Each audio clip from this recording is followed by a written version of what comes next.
start the work session. Ms. Elwine put a lot of work into this, so I'm going to turn it over to her and let her explain some financing. Sure.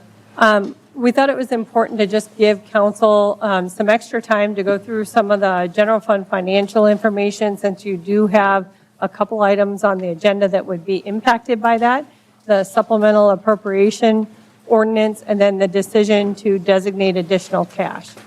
So I'll just go ahead and walk you through this a little bit. I do have also a list of questions that I've received from either city council or the public that I'll go through at the end as well.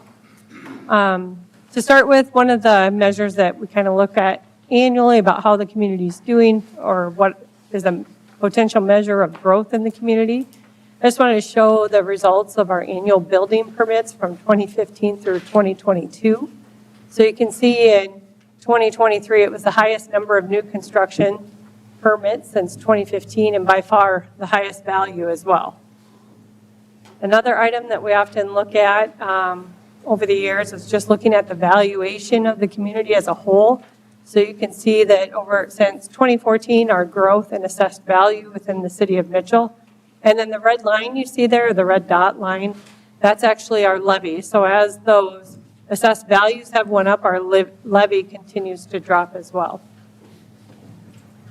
I'm not going to spend a whole lot of time on this stuff because you guys see this all the time from me, but I just kind of wanted to set the stage of where we're coming from. Our sales tax continues to be the main source of income for financing city operations in the general fund. I always say that's kind of our bread and butter of what we do on an annual basis. So you can see in 2019, our sales tax dollars, it'd be the red. See if I can get my mouse to go over there. There we go. It's 11.2 million, almost 11.3 million in 2019. And then in 2023, our actual collections were 14.682 million. We also usually look at that as a percentage of the overall budget, just because I think it's nice to see where those taxes are coming from. You can see that the sales tax, at least in 2023, property tax was 23% of our revenue, sales tax was 55%. Now the percentage breakdown obviously varies every year, because if we have a year where we get a bunch of grants in or outside funding, that other income source is going to go up where the other ones go down. But it's still nice to see that, or just to remind everyone that the majority of our revenue is coming from sales tax.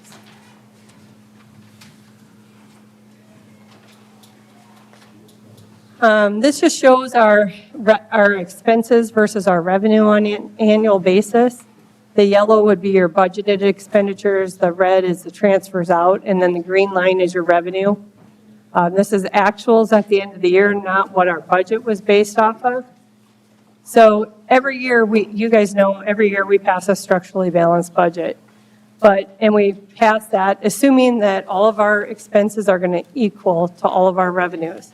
The things that aren't considered when we do that is that we have projects, major infrastructure projects that we do annually, that sometimes those projects are getting moved to the next year, or they're being completed over a 3-year process. Another example in 2019, and you have to forgive me, I feel like I'm shouting to talk today. I'm having asthma problems, so I apologize. In 2019, we refunded some sales tax bonds, so that looks kind of like an anomaly too, because we had some sales tax bonds that we refinanced as well. This is the chart that council sees from me on a monthly basis. It shows what our actual collections have been annually. If you look down the chart, you can see from 2013 down to 2024, it'll show what our budget, what we budgeted the percentage change to be in sales tax compared to what actual has been. Prior to, we've been very conservative in how we've budgeted in the past, and the reason why is if you look at prior to 2020, we've had pretty flat sales tax growth, and sometimes we had years where we were taking a step back.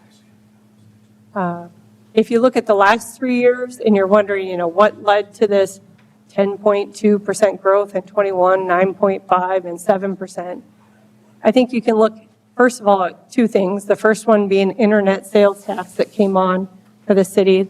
We did, when the state was still tracking it, they no longer give us the breakout of what that remote seller's tax is. but that was about $1 million, it was $980,000, I believe, or $890,000, so just under $1 million a year in internet sales tax for us. Additionally, as we all know, there's been a tremendous amount of inflation over the last 3 years. As those prices go up that people are paying sales tax on, obviously the sales tax collected is also going to go up. I have also shown you, probably more times than you guys care to see, but how we compare on average to other first-class municipalities. Mitchell's highlighted there in the light orange, and then you can see the average on the bottom of this chart, just so you can see how our percentage changed from the previous year as compared to other first-class municipalities. So in 2023, you can see the 4% change from the previous year compared to the first-class municipality average of 4.78%. And for anyone who might not know, the first-class municipalities would be any municipality that has more than 5,000 people in population. This is the same thing, other than we're showing it to you in dollar amounts, just so if you want to see how other cities' total tax due has changed compared to the city of Mitchell's. The other thing that we have an annual discussion with council on is what does our general fund unobligated reserve balance look like? Prior to the 2016 budget, the city didn't have a policy on what that minimum reserve should be. There was kind of discussions amongst council and the finance office about, a dollar amount, but we didn't really have a percentage that we were trying to hit where that dollar amount would go up as our revenue and expenditures went up. So for the 2016 budget, the city changed the way we did our budgeting. We now will only pass a structurally balanced budget. We don't do supplemental appropriations outside of the normal time in March when we're moving a project from one year to the next year. Previously, we used to do them all year, now we don't. And that ensures that we're not going to spend reserves to fund our day-to-day operations. It has been our policy to target a 30 to 35% annual reserve in that general fund unobligated cash balance. Basically what this does is it ensures that the city can continue to meet our operation obligations if we saw a downturn in sales tax or property tax or something like that. Previous to changing the policy and the way we were doing things, we had reserves that were less than 15%, which aren't even recommended for you to be able to cash flow your operations. Once we did the change, making sure I covered all my notes I wanted to cover here, sorry. Once we did that change, we actually improved our bond rating, which was a plus. But here you can see that we are maintaining that stated policy pretty good, 26, 27, 2018, 2019. Then COVID kind of hit. And we had some unexpected revenue that came in that we weren't anticipating. We also slowed operations. We had a lot of things that we didn't do during COVID just because people weren't out and about, which resulted in a savings to the city as well. In addition, during that same kind of time frame, we've started several multi-million-dollar projects. I stated this before.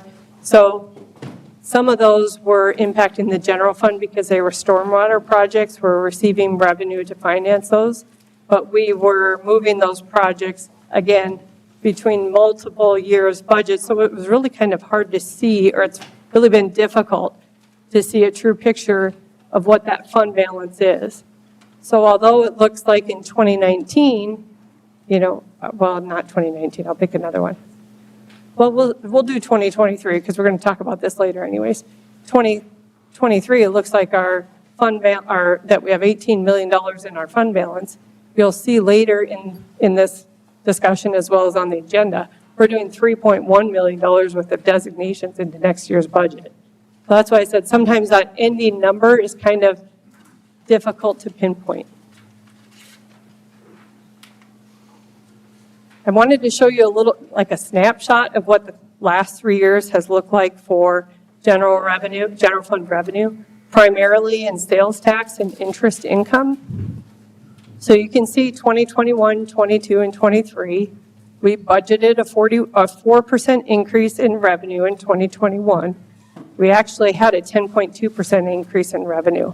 So we had $1.1 million of additional sales tax revenue that came in above budget.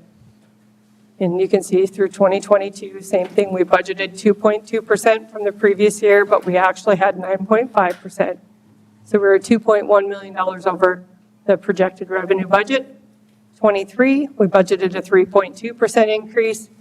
Actual was 7%, so we had 2.7. Now again, you might wonder, why aren't we going up higher than that? And I bring you back to this, because these last 3 years were really a change in what we were seeing in the previous years. So to be conservative, we didn't want to over-project revenue and then not be able to meet those numbers at the end of the year. So we have been increasing those budgets like it shows here, but it's been at a slower rate than what the sales tax revenues actually came in at. So in the last 21 through 23, you had $6 million of revenue above budget in sales tax alone. Prior to 2022, we were at or slightly below our interest income budget. But in 22 and 23, we were over. And as you can see, in 2023, we were significantly over. Part of that is because we have cash in our fund that maybe we haven't had in the past. We have some money designated for future capital projects, things like that. Additionally, interest is higher than it had been in previous years. If you look at what we put into the budget for 2024, it's only $884,000, even though we collected 1.3 last year. The reason for that is, well, first of all, when we did the budget, we weren't through the year yet. We were in the middle of renegotiating our bank contract, so we didn't know where we were going to end. And as you spend those funds down, our interest is going to go down as well. So, but we still felt comfortable going up to that because we also knew our sales tax collections, our budgeted sales tax revenue was below our collections in 2023. Is that clear as mud? So again, we have been conservative on the revenue projections because of the previous history, and we just wanted to make sure we were going to be able to hit those projections, because it's going to be a lot harder to cut things out once we're doing them than it is to add to something once we're hitting the budget. This is taken right out of the agenda packet for later tonight, but it's showing you the general fund and the process that I go through every year when we're looking at supplemental appropriations. First of all, we look at a couple things when we're proposing supplements. First, we can't result in the city losing its structurally balanced budget for the year prior. That's been a stated council goal, that we want our budgets to be structurally balanced. We're not going to spend more than we're bringing in for operations unless it's coming for a dedicated purpose.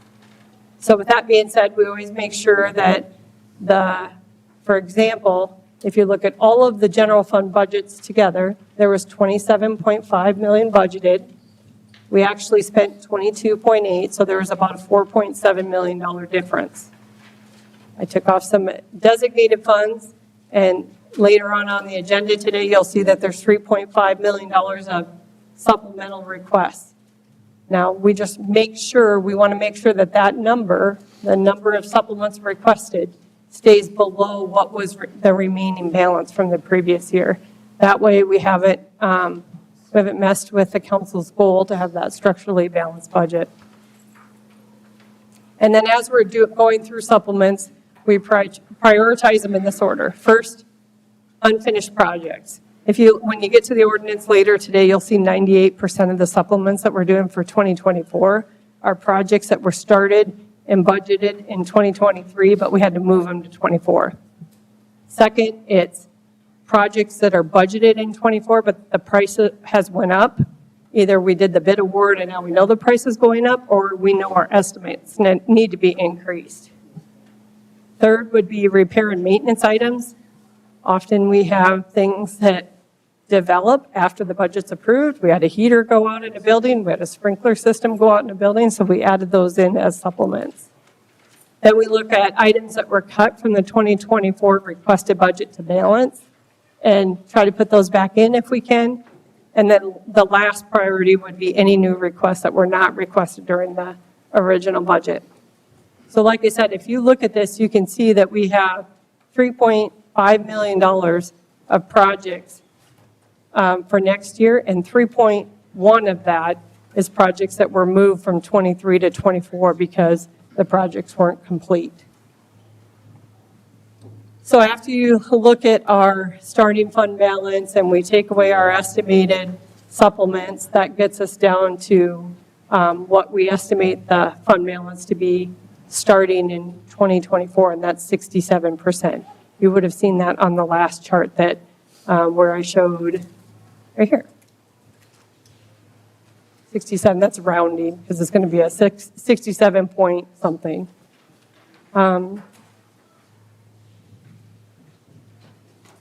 Okay, there's two items on the agenda today that are around the lake. The first one is that it's a resolution to consider designating additional funds towards Lake Mitchell. That one is the one that I wanted to take the time to walk through with council what our current unassigned cash balance is. And then we also have a resolution to clarify language regarding the June election. And we already know that the amount needs to be lowered from the 25 million because council budgeted 3.5 in the 2024 budget. So when we're looking at designating additional funds, here you can see our estimated beginning balance for the general fund. You can ignore these other funds unless you're interested in looking at them. Quite frankly, I was just taking screen clips out of my spreadsheets I work off because it went a lot faster. So you can see our 2024 beginning balance. The reason why you see these 2023 bills paid, we have bills that are actually 2023 budget, but we write the checks in 2024. So really, we're spending the cash out of 24, but it's part of 23. So I wanted to take that off our beginning balance so we're not counting those in. Then if you look at the proposed supplements, there was $3.5 million proposed in the general fund. And then we had $386,000 though that has revenue to offset those general fund supplements. So that's added back in, which gives us an adjusted cash balance starting 2024 of $14 million. When you compare that to the 2024 revenue, that puts our reserves at 67%. Now, as you know, like I stated previously, our goal has been to be between 30 to 35.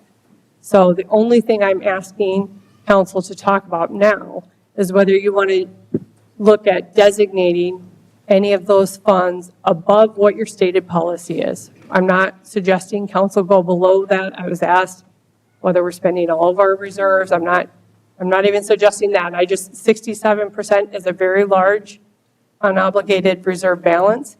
And if council has an intended use for it, this would be the time that you'd want to designate some funds. Additionally, we also have money in general fund reserves.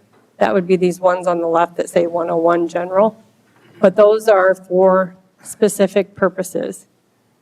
You might not, we received some funds for the Veterans Park. We have some for special assessments, which we're spending in 24. STIP money, you can see this other stuff going down. But really the one I'm here to talk about today is the General Fund Capital Improvement Fund. We started 2024 with $6.179 million in there. If you remember during the budget in November, I think it was, we designated, I think, an additional 1.7 towards that fund. We are using 1.495 out of that fund in 2024. Council's already approved this in the 2024 budget. That's going into the lake fund to help pay for the drawdown, which you wanted to take out of the financed portion of that project. So the current available balance that currently has nothing tied, you guys haven't specifically said what you want to use it for, is $4,684,100. Throughout the discussions with the lake project, there was a couple things that we heard from council and from the public beyond the clarifying the language thing. And that was that the amount being financed was making it so that we were going to have to pay a lot of interest. I think, Mike, you might have even asked her, Councilman Bathke, why don't we save up more money for this and apply more cash? So what I did is I wanted to just put scenarios together for council so that you can just have a discussion point. I'm not saying any of these are the ones that you should do, should or shouldn't do. I'm just saying, what does it look like if you take some of those reserves and you apply it towards the Lake Mitchell project? Now, 2 clarifying statements. One, I promised John Dosher I would say because he was unable to be here tonight. If council takes action to designate funds towards the financing of Lake Mitchell to lower the amount financed, if the election fails for whatever reason, so the lake project isn't moving forward, this is staying in the general fund. Council can at any time undesignate that fund and do it for something else. But this would be saying we are taking a step that, yes, we're going to use these funds towards Lake Mitchell dredge project. If that election failed, you would have to regroup and consider what you want to do with those designations in the future, just like a whole bunch of other stuff you're going to have to discuss. So, right? So I just want to make sure that's clear because I told John I would make sure I stated that, so I did. So you can see here a couple different things. We already talked about this, that the future capital project fund has 1.7 in there. We're taking 1.4 out for and I'm rounding up anyone listening on the internet. I will put my presentation online after this, so you'll be able to go back to the agenda and pull it up. So you'll see we have about 4.6 available that doesn't currently have a specific purpose dedicated to it. Our original starting cost that we were going to finance on the state revolving fund loan, and again, we can only use the funds for the project as stated on the application we made to the Department of Ag and Natural Resources. We cannot use those funds to go do something else because we are specifically requesting the loan for this project.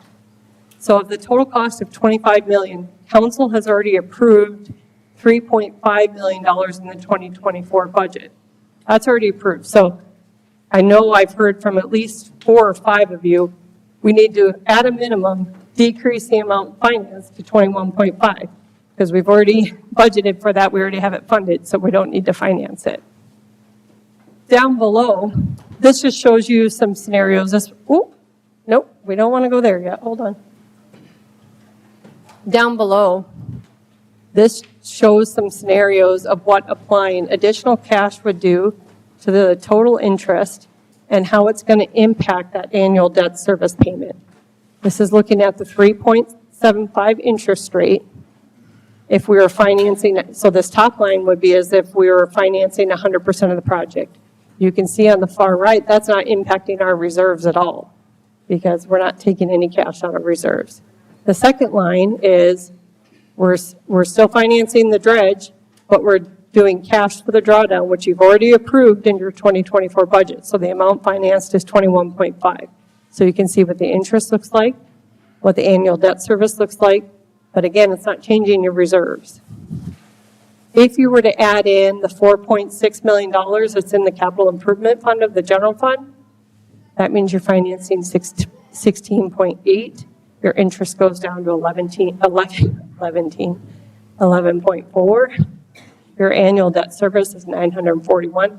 But again, you're not touching your reserves because that's in a dedicated reserve fund. The next lines below show where you could be lowering the amount in your reserves to get closer to what the council's current policy is on our general fund unobligated reserves. The first one, if you're wondering why I picked a random number, $4,184,201, that's basically the interest and the sales tax that were above budget in 2023. Random number, but I just picked one out to throw in there. It's kind of in between the others.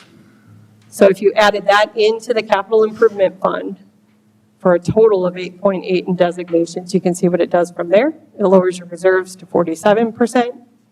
If you were going to do $5 million, you can see your total amount contributed would be 9.6, brings the amount financed to 11.8 with your interest and your debt service payment down to 661.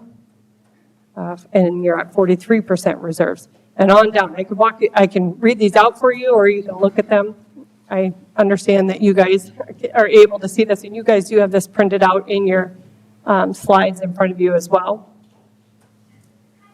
When I was looking at this, I think anytime you get below, especially like the 630 and below, that's a much more manageable debt service payment for the city to come up with than 1.4 million. So that's where I'm at. I also want to point out that all of these scenarios here, the lowest your reserve gets is to 36%, and that's still slightly above your previously stated goal of 30 to 35. And then before we get into council questions, and I can go back to any of these slides, I want to answer a couple questions that I've received from either individual council members, the general public, just so everybody's hearing the same information from me. If you know me, I like everybody to have the same information at a minimum. And just to make sure that this is as transparent as possible for everyone. The question I got today is this going to spend down all of our reserves? No. Any of the proposals, I would not suggest council go below your stated goal of 35%. I don't, we have that policy in place for a reason. I don't want to see you drop below that. It's still council's discussion and your decision to do what you want, but if you were asking for my opinion, I don't want you to get below that 35%. So, but the scenarios I just showed on the last slide, none of those do that. The second one is if the city designates funds and the lake vote fails, then what?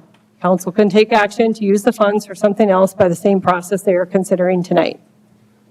Can we just start spending the funds after they're designated? No, there's no budget to spend any of these funds. This is just designating the budget in reserve. Council would still have to authorize a budget of what it's being spent on. So it's not like city staff's going to be able to go and write a check for $2 million for a different project that hasn't been budgeted. It has to go through the council approval process. We don't have the budget authority. Why are we proposing designating additional cash towards the lake project?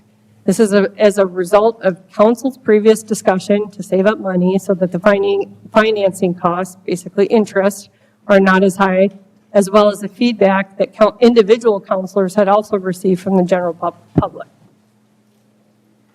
The other question I received was, what is the status of the city's other general fund debt obligations? And, I think this is a good point to really toot your horn a little bit. The city really doesn't have, we have two general fund debt obligations right now.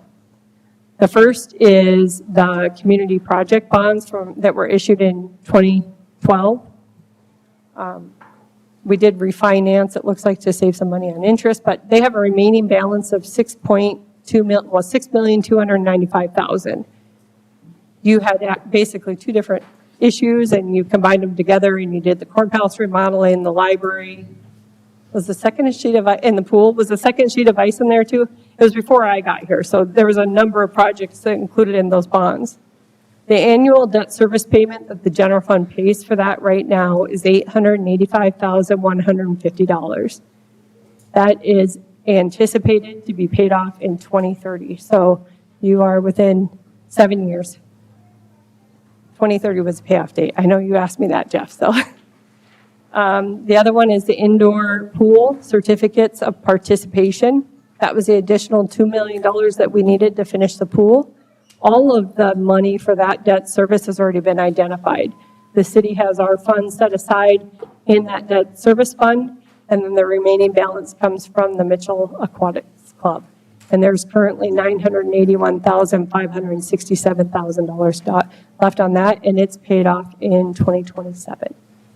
So that's it for general fund. Really, all of our other, and actually, let's see if I can pull this up. All of our other debt is tied to our utility account, or our utility funds.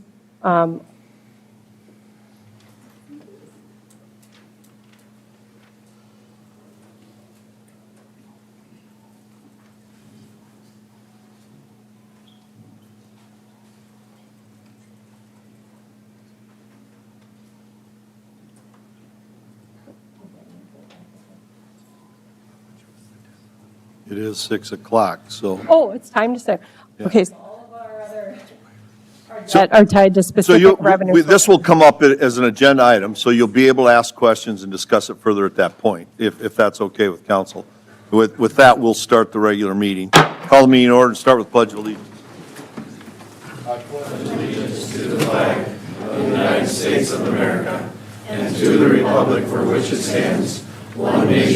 under God, indivisible, with liberty and justice for all. Invocation by Northbridge Baptist. Okay, not here. Roll call, please. Sabers. Here. Goldammer. Here. Gosher. McCardle. Here. Barrington. Here. Bathke. Here. Charks. Here. Smith. Here. Okay, we have a quorum. Approval of consent agenda items. Items appearing on consent agenda may be removed by a city council member for discussion at the beginning of the formal agenda items. Is there anything you wish to remove? I will point out there is one appointment to a board. Christy Bitterman is being appointed to the Community Services Board for somebody who resigned from their position. Move to approve the consent agenda. Okay, motion by Mrs. Charks. Second by Mr. Goldammer. Further discussion? Anybody in the audience wish to address these items? Okay, roll call. McCardle. Aye. Barrington. Aye. Bathke. Aye. Charks. Aye. Smith. Aye. Sabers. Aye. Goldammer. Aye. Motion carries. Citizens input. If you need to address the mayor, members, city council, an item that is not on the agenda, excluding personnel items, come forward to the podium, state your name and your concern. Presentations are limited to 3 minutes. Items will be considered, but no action will be taken this time. Does anybody wish to address council? Come on up. Don't be shy. No, sir. Hi, I am Elizabeth Luzak with Mitchell Mainstream Beyond. Thank you for approving the raffle permit and your consent agenda. Wingapalooza is about a month away. It is a great free community event that we host right here in the Corn Palace. It is free to enter if you want to taste the wings. You got to pay a little bit of money to taste the wings, but there's Wingo, which is chicken. There's Wingo, chicken poop roulette. We're also bringing in a beanbag tournament this year, along with, adult beverages by Porter Distributing, and a bunch of fun time for kids and adults alike. So if you're free, come on out. And then we also have the Main Street Window Art Contest going on Main Street down at 3rd and Main. Thank you very much for your time. Thank you. Okay, anybody else wish to address council? Mr. Valley? Mr. Mayor and Council, my name is Mike Valley, and I'm putting on my South Dakota Transportation Commissioner hat right now. Right now, the Department of Transportation is putting on a study on the Mitchell to Parkston Highway 37 corridor. And this is at the very beginning of that study. It will probably take about, I'm guessing, around 9 months, October, November. This is the time, and I'm telling this so it's people that are listening and people in the audience, this is the time to go and talk to them. It's one is 5:30 to 7:30 tonight down in Parkston. The other one is 5:30 to 7:30 here at the Davidson County Fairgrounds. And I encourage you to go out there. I mean, they've got all the crash data. They've got all the traffic counts. What's the date of that one? Wednesday. Wednesday, okay. Tomorrow. Yep. 5:30 to 7:30 at the fairgrounds. Yep. And I encourage you to go there because, like I said, this is at the beginning of the study. They've got the raw data, but they need to hear people say what it's like to drive on that road. I was down there this afternoon. They were meeting with landowners. I met 119 cars on the way back. And I was in a 5 or 6 car group going down the road. So, yes, but I'm just telling you, this is at 4 o'clock in the afternoon. This is before people are going after work. That's what it was like. So they're doing a study. I also want to tell you this, is that road was put in 2001. And so the Transportation Department likes to get 40 to 50 years out of an asset when they build it. Sometimes it's longer, sometimes it's shorter. but it's right basically in the middle of its lifespan. So don't expect a major four-lane road be going down there right now. But there are things like turning lanes, passing lanes, bike paths. Those things are all maybe more in the short term, and then you want to talk about the long term. So I encourage you to go there, give them what it's like to travel on that road, because that's what they need. If it's, you know, whatever it may be, hills or the bridges at the creek, those are the things they need to get there. And the engineers and the people doing the study, HR Green is there, and they're going to do a one-on-one talk with people that come through. So, thank you. Encourage you to be there. Okay, thank you. Mr. Path? I'm assuming you're standing because you want to talk? Well, I don't really want to talk, but I'm standing, so here it goes. Kelly Path. Just a couple suggestions for the council and possibly the mayor.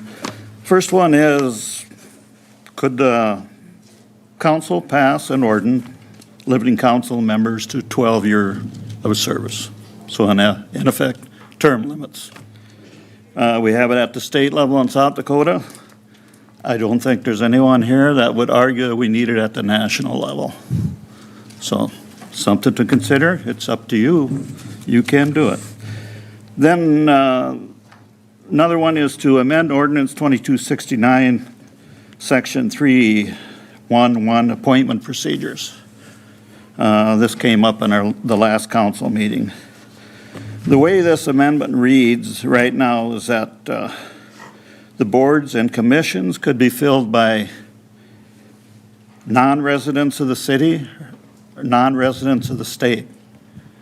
The whole board couldn't be filled by non-members of the If they own a business within the city limits. That's correct. But if they did, you could appoint everyone from outside the city limits or outside the state if you wanted to. I think that was amended that amendment ordinance was made in 08 of 208. So, and I had to find this information at the library. The electronic doesn't go back to 2014 and beyond. At least I can't find it. Stephanie probably can. Goes back to 2015. And the next one, I'm sure I'm going to be real popular with the lake people. But in fairness, who gets the most use out of cleaning up the lake? Could you assign a shoreline assessment fee?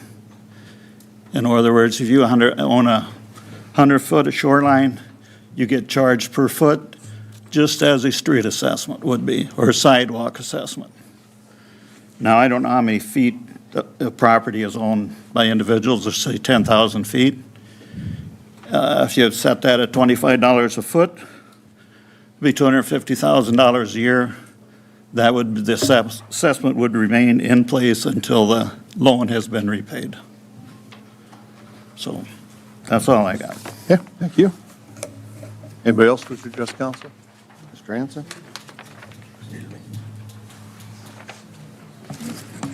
Good evening, council and mayor. My name is Stuart Hanson, and I'm here tonight with a couple of questions for the mayor. I know you won't answer them tonight, but I hope you will answer them soon. I was going through some old notes of mine and ran across something from April 3rd, the 2023 edition of the Mitchell Republic. It was regarding a council meeting that was attended by Eric Lund of Bar Engineering, which is the company the city hired that said we should dredge the lake. Councilmember Steve Rice asked Lund how much of an impact the city's 30-acre wetland will have on phosphorus levels entering the lake. Although Lund couldn't provide a clear answer on the impact the project will have on phosphorus reduction, he speculated it will get you something. Then you, Mayor, joined in at that point and explained quantifying such a number is very difficult, but you indicated crews are attempting to analyze the wetland's estimated impact. Well, it's been over 10 months now, and you still haven't told us taxpayers how much of an impact the wetlands will have on phosphorus levels entering the lake. Then I did some more digging and found that 2 years prior, in the January 13th, 2021 edition of the Mitchell Republic, where you, Mayor, stated the new wetland will greatly reduce the source of phosphorus flowing into the lake from the creek. Then I found another article in the November 16th, 2020 edition of the Mitchell Republic where it said the cattail-filled wetland will aim to drastically reduce runoff from the creek and act as a phosphorus and sediment filter. Yet again, when asked at the April 3rd, 2023 council meeting, neither you or Eric Lund from Bar Engineering could come up with an answer as to how much of an impact the city's 30-acre wetland will have on phosphorus levels entering the lake. 3 months later, an article in the Mitchell Republic on July 21st, 2023, Mayor, you stated, we'll be getting a good foothold on the water coming into the lake. So what's that number? What's the percent of phosphorus prevented from entering the lake? So after secretly saying the city would purchase a multi-million-dollar property up Firesteel Creek so the city could build a 30-acre wetland, and then the council voting to approve that purchase, you don't even know how effective that wetland will be in preventing phosphorus from entering the lake. Mrs. Charks, do you know? Any numbers? What's the number? How about Mr. Smith? Mr. Barrington? Nobody knows?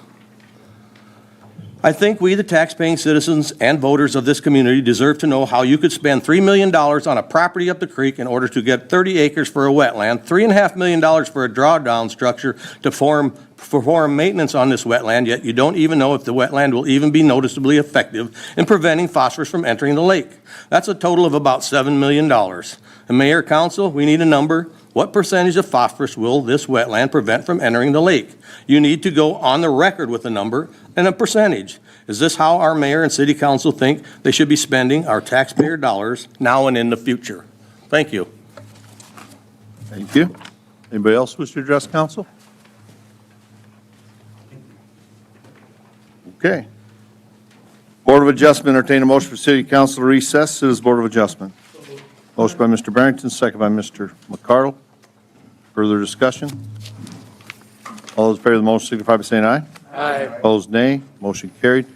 Hearing any action on the application for Kayla Fluth variance permit. Kayla Fluth has applied for a variance permit for a side yard setback of 1 foot versus 3 foot to tear down an existing garage and build a new 20 by 24 garage located at 820 West 2nd Avenue, legally described as Lot 15, Block 92, Lawler, 2nd Edition, City of Mitchell, Davis County, South Dakota. Said property is owned R2. Mr. Jennings. Mr. Mayor, Council, Planning Commission recommended approval of this 5-2. Notice in the paper, signs posted. Neighbors were notified. There were 2 letters returned in favor of this. Applicant would like to tear down their existing garage, put up a new one 1 foot from their property line. Their existing is 1 foot to the overhang, which would make it 2 feet to the sidewall. They've got a power line coming in their backyard from the north side attaching to the house. That's why they'd like to have a little bit more space there. And also bigger garage so they can utilize it more than for their bigger vehicles. Applicants are here if you have any questions for them, or I can answer any questions you may have for me as well.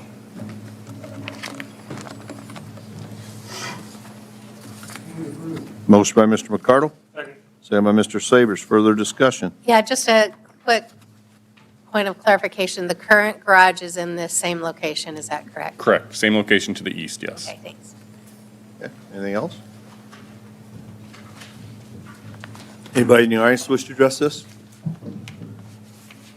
Okay, all those in favor of the motion signify by saying aye. Aye. Opposed, nay. Motion carried.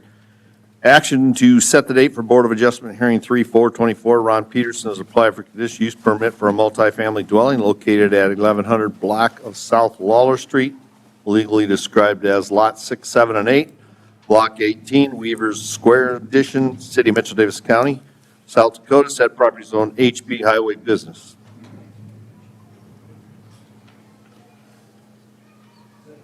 Motion by Mr. McCardle, second by Barrington. Discussion? Any audience wish to address this?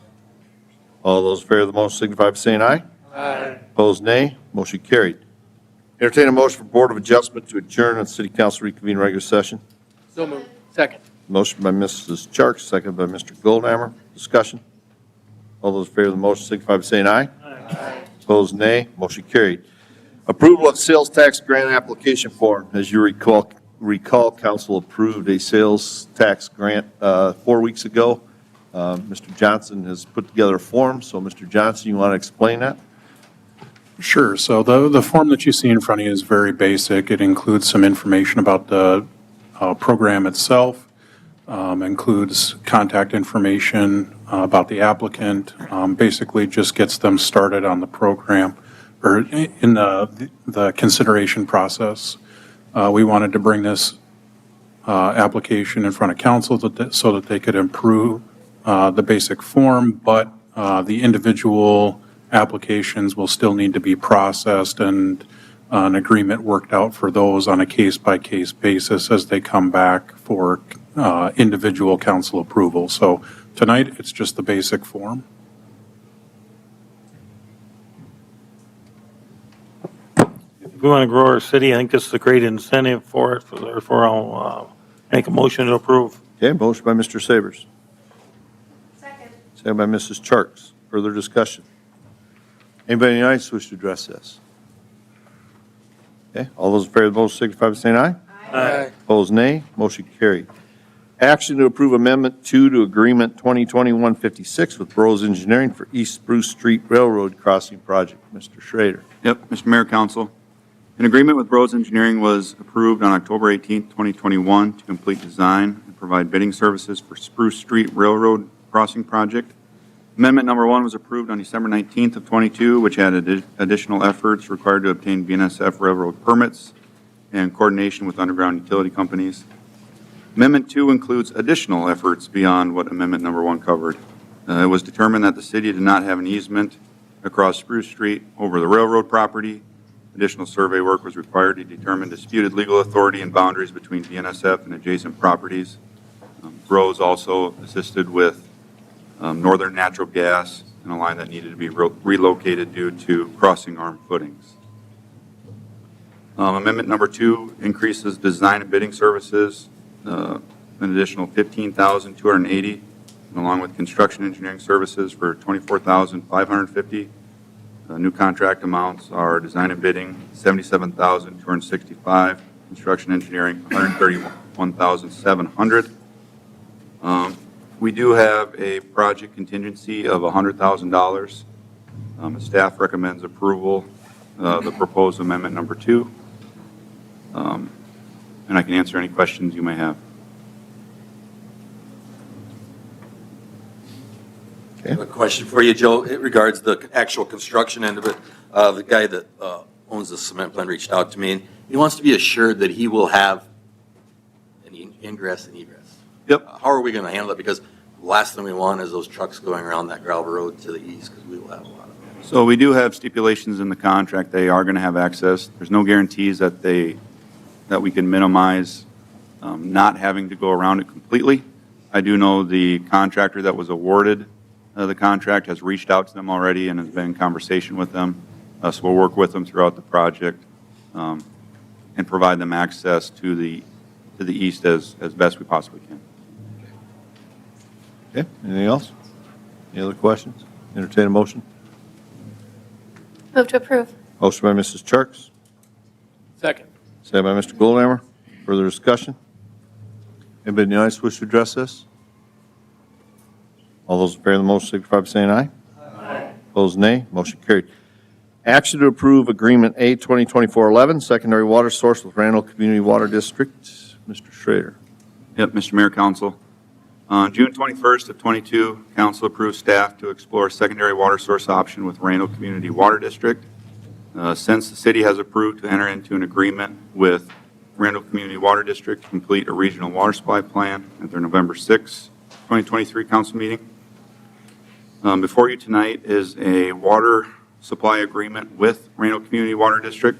The agreement states that the city will receive up to 5 million gallons per day of additional potable water. The proposed project to supply water to the city is approximately 86 million. Randall has already secured a grant, which brings Mitchell's total cost to approximately 78 million. These costs are estimates only and may fluctuate based off the final bid project. The project may be eligible for additional grant dollars from the South Dakota Department of Ag and Natural Resources, from remaining ARPA dollars. No guarantees, but we're fingers crossed. Minimum monthly payment is listed in the agreement and has been built into our future water rate structure plan, which was presented by HDR at our January 30th, 2023 work session. And that evening, we also discussed our secondary water sources. The loan is a 30 years at 1.875%. Agreement may need to be amended after the regional water supply plan is completed, which would come back to council for approval. Like I said, the term of the agreement is 30 years from the date the city receives water from the pipeline. The agreement also states that the city will retain ownership of the pipeline between Stickney and Mitchell when the term of the agreement expires. Staff does recommend council approval, and I'm here for any questions you may have. Mr. Johnson and Mrs. Elwine were heavily involved in the negotiations. So with that, either three of us can answer questions. I got a quick question, Joe. The state's got that $700 million that they got to get rid of or lose it. We're pursuing that pretty good, aren't we? We are. Yep, we are. We're optimistic that we might see some of that money, but nothing's guaranteed. Be nice. They know we're interested in it as well. Joe, it states that we own the pipe after 30 years, or when the loan's paid. They will own the tower, correct? Correct. What's the life expectancy of that tower? Of the tower? I guess what I'm getting at, are we going to get roped into helping them build a new tower someday? Because I would guess it's already 25, 30 years old. So as part of this agreement, we are essentially purchasing our share of their system that's been depreciated. So yeah, we would be required for upkeep costs, but those should be built into our rates. Those are built into our rates, similar with how we are with BY. When they have major plant improvements, those costs are covered through our rates with them.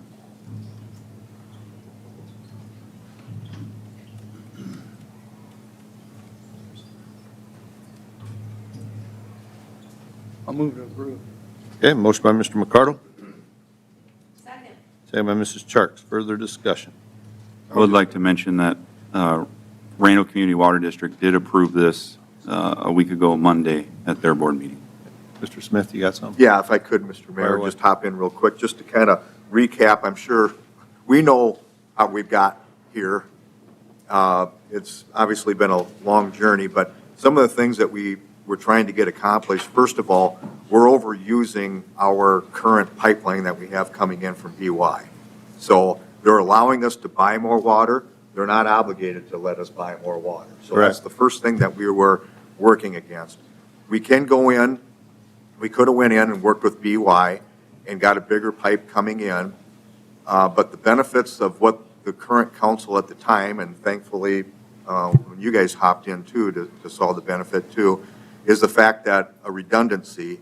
So if anything ever happens to BY or Randall, we will have a secondary source. We have the ability to That is continue to get water. huge. Yes. That is enormous. We know Lake Mitchell is not the answer. We couldn't restart the water treatment plant. That's been mothballed, and it would cost more money to try to accomplish that and have worse quality water.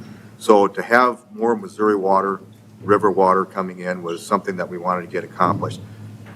Also, you don't have to go back to it, but Stephanie, on your sales tax collection, if you guys notice it, and there was 13 towns that were on there, and of the 10 of them that had 10-year histories of this, she is going to bring it up. Oh, yeah. Wow. If you can see on Mitchell as being on, you can't see that column on the end. There you go. So we were in at a 10-year change of 25%. We're the lowest of the 10 cities that have 10 years of growth. We're the lowest. We were the lowest growing major city in South Dakota last year. So here's my point, is having the fact of we've got not only ample water, we've got a secondary source of water, we've got the ability now, as Mike Lawrenson is in the room somewhere, we have the ability now that will go above the ability to bring in additional businesses that require a lot of water. And we know that there is a lot that does happen with. This So- should set the city up very well for the future. So there's very few cities in the state of South Dakota or in the upper Midwest that have this ability. And I know we had to raise the rates as a result of it, and nobody likes to do that, and I don't like raising taxes, but the benefits, I think, outweigh the fact of us having to put our water rates in about the middle of the state with everybody else in order to get this, what we're going to get accomplished. So I think this is just a tremendous plan. Joe and Justin and Stephanie and Bob, you guys did a great job getting us here. And do appreciate it, and I think this really does set up Mitchell for the next 50 years. I agree with you. Thank you. Mayor, if I can. Go ahead. Just as a reminder, too, for just the general public as well, the council stated this as a future goal back in the 2016, 2015 timeframe, wanting to identify and secure that secondary source. As Joe said, we did a work session going over what the results of that were. There was a lot of effort put into evaluating all the different options that could have served to increase our current water capacity. The results of that 3 years, 4 years worth of work came down to securing another source of water. So there was a lot of background put into that. Council's all aware of that. You were participating in that. But I want just the general public to know that we did exhaust all resources, looking at other options. They looked at wells, all kinds of things, so.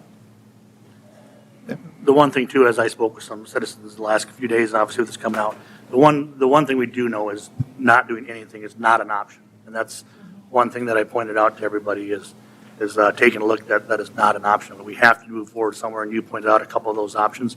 They're both very expensive. I think the BY pipeline update was, Joe, you probably have a number, I think it was quickly like maybe 55 million or something like that, and this is going to be a little larger project, but it's amazing how much more water availability that we'll have. So the biggest thing that the community needs to know is doing nothing isn't even considered, and it can't be. And just like Kevin brought up, the fact is, the state has got $700 million sitting there waiting for a project. Hello? I'm sure you guys have made that call, haven't you? We've had a lot of discussions with them. Thank you. So the point is hopefully we have built our rates in as such that it's going to cover this project. Any additional funds we receive from that, then we can lower those rates as a result if we get additional funds, and that's going to be a goal of ours. One of the key things for being able to talk with the DANR about further money is to get the agreement approved between the two of us. So this is a big step towards that. We're not guaranteed additional funds, but they're there, and I suspect they're going to not be able to spend it all, so I'm hoping we'll be able to grab some money from DANR. And one of the things that I really appreciate about the project is that we own the pipeline, and so if it's determined that there are other communities that are in need of water, we have the ability to possibly service some of those communities, which also would help offset some of our costs if that. Yes, and there's some negotiation that would have to take place in the instance that happens, but yes, it sets us up far better than we currently sit today, so. Okay, anything else? I just want to ask a quick question. So you're saying, I just what Jeff said. Yeah. So you're saying that if we get 500 million, we don't need 500 million, we get enough to put the pipe in, we're actually going to start cutting our rates back? So obviously, as we know, there's inflation with projects and projects coming in. You saw on the previous slide, it was at 60, and now we are at, it was 86 or 84. So there's always the economy of scale and moving forward. Our rate study does provide inflation. So as these years come due and we're moving along, we'll review those rates from that rate study and we'll adjust as need be. If I could say we could lower what we're projecting, that would be great. We won't know until we get to the finish line. So hopefully, Mike, we don't have to raise as high. Right. We would love to be able to lower them eventually. No, we're not going down. Right. Well, because we have out into 27 is our last year. yes, Yep. Correct. So that's our last year of raising. So hopefully, between now and then, we don't have to raise as much as what we've already approved. And keeping in mind, we had to show funding those infrastructure improvements with only our existing use and our existing customers. So as there's growth in both use and the number of customers, we spread those amongst more people too. Does that answer your question? Yes. Okay, anything else? Anybody in the audience wish to address this? The future of Mitchell will thank us someday. Looking- They'll go, it's looking "Man, bright." that was a really good decision they made back in 2024. I agree. Okay, with that, all those in favor of the motion signify by saying aye. Aye. Opposed, nay. Motion carried. Action to approve resolution R 2024-06, plat of lots 1 and 2 of Bowman's Addition in the southeast quarter, section 17, township 104 north, range 60 west of the 5th prime meridian, Davis County, South Dakota. Mr. Jenigus. Mr. Mayor and Council, Planning Commission recommended approval of this 7-0. This is outside the ETJ, but within the 3 miles of city limits, so it's county zoning jurisdiction. County Commission and Board of Adjustment has already approved this, the plat, and there's a variance that goes with it for one of the lots, Lot 2 there, for being under 25 acres, and they're planning to put a residence on it for a dwelling. I can answer any questions you have for me with this plat. Move to approve. Motion by Mrs. Chark, second by Mr. Savers. Further discussion? Anybody in the audience wish to address this? All those in favor of the motion signify by saying aye. Aye. Opposed, nay. Motion carried. Action to approve resolution R 2024-12, Bridge Reinspection Program for 2024. Mr. Schrader. Yep, Mr. Mayor, Council, this is our annual bridge resolution, where we designate Bros as our bridge engineer. The DOT pays for 80% of our inspection fees, while the city pays for 20%. This is budgeted. We do have 4 bridges to be reviewed this year, which are listed in the staff report, and staff does recommend council approval. Authorize the mayor to sign. Move to approve.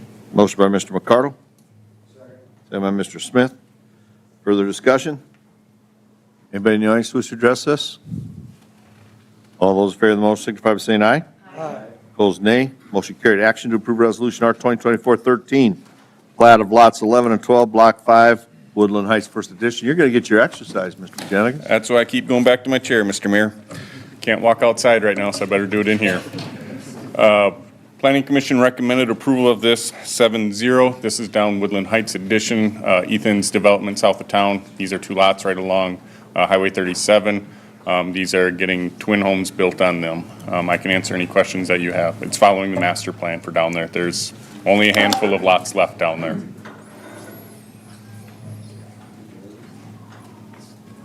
Any questions? Move to approve. Motion by Mr. Goldhammer. Second by Mr. McCardle. Discussion? Okay. Mr. Bathke's abstaining. Anybody in the audience wish to address this? All those in favor of the motion signify by saying aye. Aye. Opposed, nay. Motion carries. You don't want to go sit down first, Mr. Jenigus? I can if you'd like me to. Action to approve resolution R 2024-14, SHPO findings in relation to the property at 100 North Main. Mr. Jenigus? Mr. Mayor and Council, Duncan Properties LLC sought a building permit from the city of Mitchell. State law says that since this is in the historic preservation district, SHPO has to be notified of that, and they get to give their opinion prior to any action within the city limits, or excuse me, any boards. So that was sent off to them on November 1st. As you can see through the timeline with everything and the different case reports, there were about 3 or 4 of them that went through with SHPO. One of them did come back and say they did think that there was going to be damage to the building for the historic nature of it. The applicant said he wanted to redo it, and so he came up with his last rendering for this. So actually, if you click on the 11524 one, that one, yep.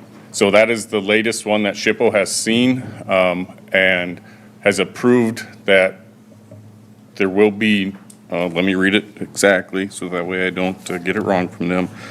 It appears there will be no feasible and prudent alternatives to the proposal, and that the proposal includes all possible planning to minimize harm to the historic resource. They're keeping the front entry the same way. They're just replacing some of the materials on it. One of the previous proposals on the south side was eliminating some of the windows and creating some new entrances. They've gone away from that portion of it. So the SHPO requires per the 11.1, council to pass a resolution stating the same, that there were no prudent or alternatives to do this project. The applicant's here. He can answer any questions for you at all. You can answer any questions as well.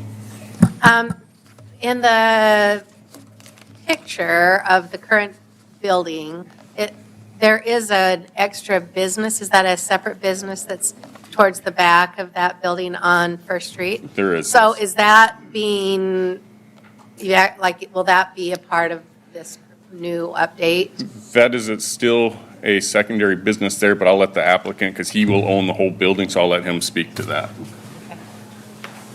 Hello, Peter Deacon here. The back side's going to stay, but we need to do something there as well, but just one thing at a time, because once those other buildings got torn down behind it and I drove by it, it needs some work there as well. But right now, we're just approving the front of it and the side, so. So, yeah, because when I look at it, so you're not doing the additional entrances from First Street? You won't have any doors there? The existing doors will remain. There's a door in roughly the middle. But it looked like there were like big glass. We were, but then. Okay, SHPO you've gotten Yeah. Yeah, that rendering is still in our packet, so that's why I wondered. Yeah. Yeah, I left that in there so you could see the progression of where Sure. he started, went to another one, and then to the. Got it, I see. Now I see the updated one.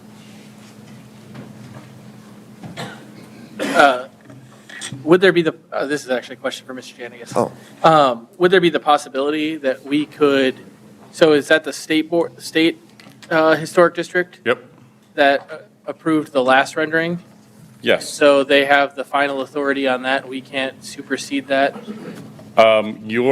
You can supersede that by not approving this resolution. That's where we're at in this stage. Justin can maybe chime in to give the procedural part with that.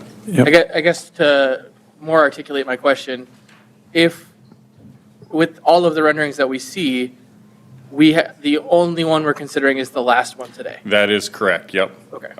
And the reason that he went back to, so the really fancy one that you saw with the extra entrances on the south side, they requested the 11.1 case review, which would have gone to our Historic Preservation Commission.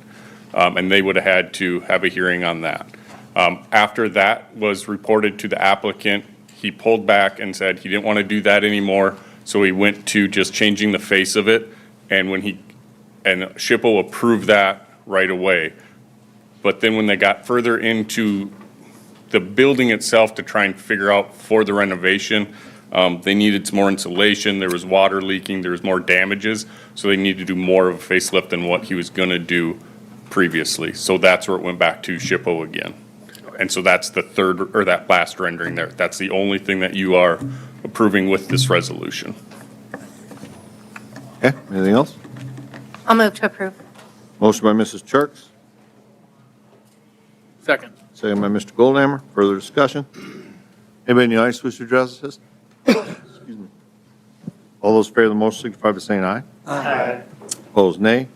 Motion carried. First reading on ordinance 2024-02, supplemental appropriations for fiscal year 2024.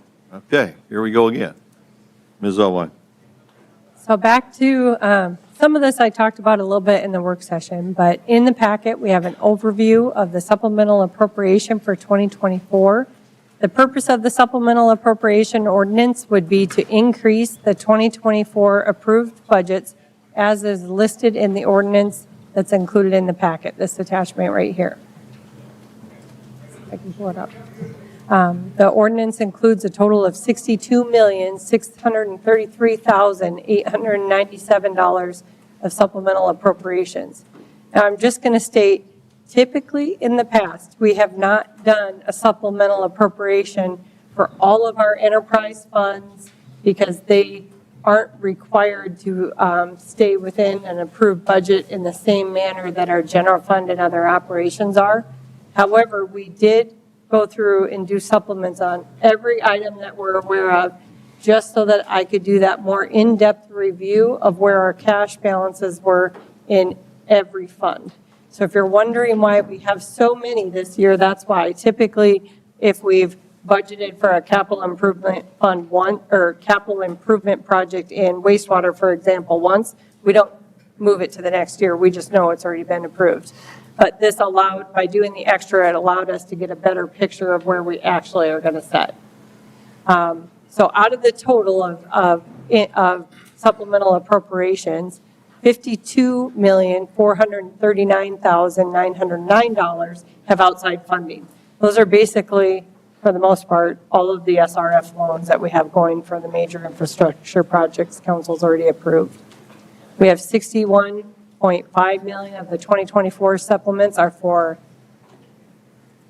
70 projects that were approved in 23, but we're moving them to 2024.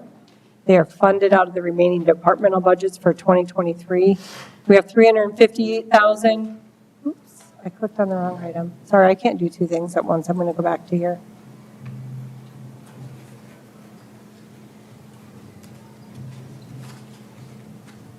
We have $358,412 of 2024 supplements that are for 11 requests for, we needed to increase our funding for projects in 2024 because the costs have increased. They are being funded out of the remaining departmental budgets in 2023. We have $104,150 of 2024 supplements. Those are for 9 repair and maintenance items that were discovered after the 2024 budget was approved. We have $5,750 for 3 supplements or 3 items that were cut out of the 2024 budget request. Those again are coming out of remaining departmental budgets. And then we have $601,198 of new requests for 2024. There's a couple different items that I included for you in the packet. The first one is just the ordinance. Again, this is first reading. You'll have your second reading at the next meeting. You'll see when you look at the ordinance, they're grouped by departmental budget and by fund. So the first one is the general fund, and you'll see all the department requests underneath that. And then I'll go from there to Park Fund, Corn Palace Fund, Business Improvement District. So when I've given you those totals, this is adding all of them together, not just the general fund. The next item that is, also included is an overview. I did go through and give council every single budget that's being supplemented. I gave you a detail of what it's being supplemented for and in what costs, whether it was approved last year, if it's a project we're moving to the next year, so you can look at those in more detail. We did go through the general fund estimated cash or supplemental, Why is this starting on the last page? Okay.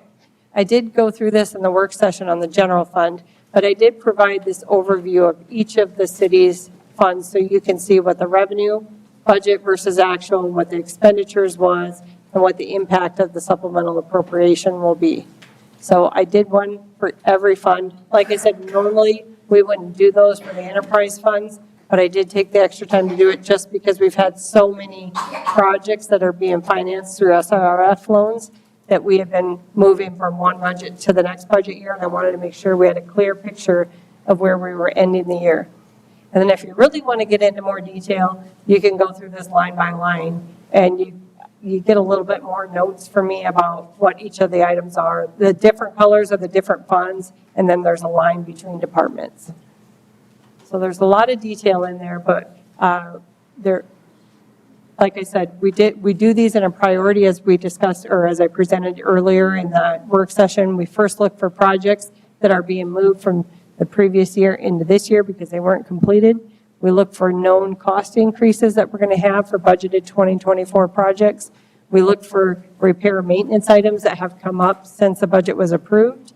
Then we look for items that were cut out of the request for the current year, and then we look at new items after that. With all of these supplements, nothing is going to make us go beyond our structurally approved budget for 2023. We're not using any cash reserves to fund any of these. It's just all of our already approved budget funds. I'm trying to think if I can go over anything else for you. If you have any questions, I'm happy to answer them. Otherwise, I would recommend council approve first reading of the supplements. If you have any detailed questions on any individual request, you're also welcome to ask individual department heads. Okay, any questions? I'll approve the first reading. Motion by Mr. McCardle to approve first reading, Second. second by Mr. Goldhammer. Further discussion? Anybody in the audience want to address this? Okay, all those in favor of the motion signify by saying aye. Aye. Opposed, nay. Motion carried. Action to approve Resolution R 2024-10, designate unobligated general fund cash towards the Lake Mitchell Dredge project. Ms. Elwine. I do have a draft resolution included in the council's packet. I will just go through the resolution, and then we can bring it back to the earlier presentation from the work session.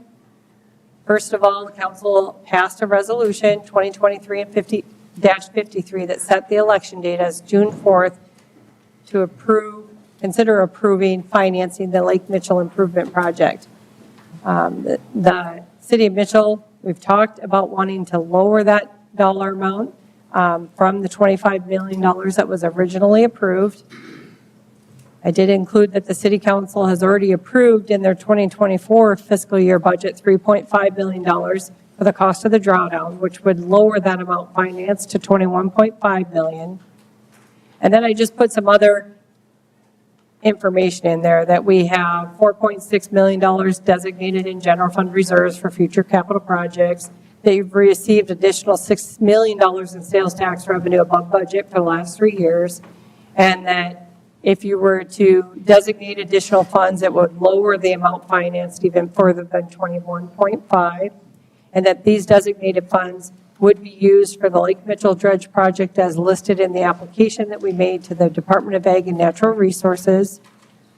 Again, this is just an action to designate funds. Council has the ability, if the election for some reason doesn't pass or the issue doesn't pass, council then could take the funds and designate it for another purpose. It's not moving out of the general fund, it stays there. This is really just a blank or a template for you to use for consideration. If council would like to designate additional cash towards a project, it will impact the resolution you're going to act on next. If you'd like, I could pull back up my presentation that I had earlier, and we could go through any questions that council had following that presentation. That's a good idea, so. And I want to thank Stephanie for putting this all together. She put a lot of work into this to make sure we could figure out where exactly we were sitting as far as funding this goes, so, thank you. Is this the item that will decide what the final number is on this one, or is it the next one? Well, what you're doing in this one is you're designating cash. Let me go back here to the agenda. Wait, let's go. So they're really tied together. So this first one is how much do you want to designate towards the lake, if any? Maybe council's going to say we don't want to do anything, and then you just don't even approve the resolution. But that will impact what you put in this resolution. This resolution is where we are clarifying the language. We're removing 3 words that were causing confusion or concern, because it said infrastructure projects, including Lake Mitchell Dredge. That was proposed by bond council. It's just template language. He said we're totally fine taking the City of Mitchell improvements and just list Lake Mitchell Dredge project, because that's all the SRF loan could be used for anyways. But whatever you end up designating additional funds towards is going to change whatever this says. We know at a minimum, the second resolution, this should only say 21.5 million, because you already budgeted 3.5. If council also designates additional funds in number 19, you would lower it even more. So they're tied together. All right. I'll start it out because everybody thinks I'm against the lake, which I'm really not against the lake. I'm just against the way the process that is going and the way we're doing it. I think we're way ahead of ourselves. I think doing 51% of the lake is ludicrous. It'd be like somebody taking their house and painting 51% of it and not doing the rest of it. I don't think we haven't done anything up in the watershed yet. And every study we've seen says we got to fix the problem coming in. What's the use of cleaning the lake if it's going to, if all the sediments and stuff are going to keep coming into the lake? Nobody's talked about this grocery tax that we have that's going to be coming up that could cost the city $1 million a year in revenue if it gets voted out, and right now it looks like it's going to get voted out. That's another $1 million we won't have. Nobody's throwing the money in about the alum. I don't think the alum's not included in there. Last time we talked about that, that was a $600,000 a year annual payment for the alum, which I think it's a Band-Aid is what it is. I wrote some notes here. I mean, I think taking all this money is a slap to our department heads' faces. We cut our department heads. Now we're going to throw all this money at the lake. We raise water rates, sewer rates, garbage rates, but now we can throw it all at the lake instead of helping the citizens of Mitchell that voted us in. I don't think they'd be very happy with this. So I think what I want to do is, I'm fine with, the $3.5 million, I'll make a motion to put $21.5 million into the lake dredging. Our citizens of Mitchell are smart people, let them vote, let them make the decision how much money they want to put in the lake. We've got 3 months to go until the election. Let's wait 3 months. But they voted in, they voted in. They voted out, they voted out. Let's leave it to the people of Mitchell to make the decision on where the money goes. That's going to be my motion. Just to be clear, we're looking at lowering that 21 point, okay. We don't need to lower it until the people decide what they want to do with the lake, as far as I'm concerned. So, and that's going to be in item That's my number, motion. that's item number 20. Okay. Well, that's my spiel then. Second.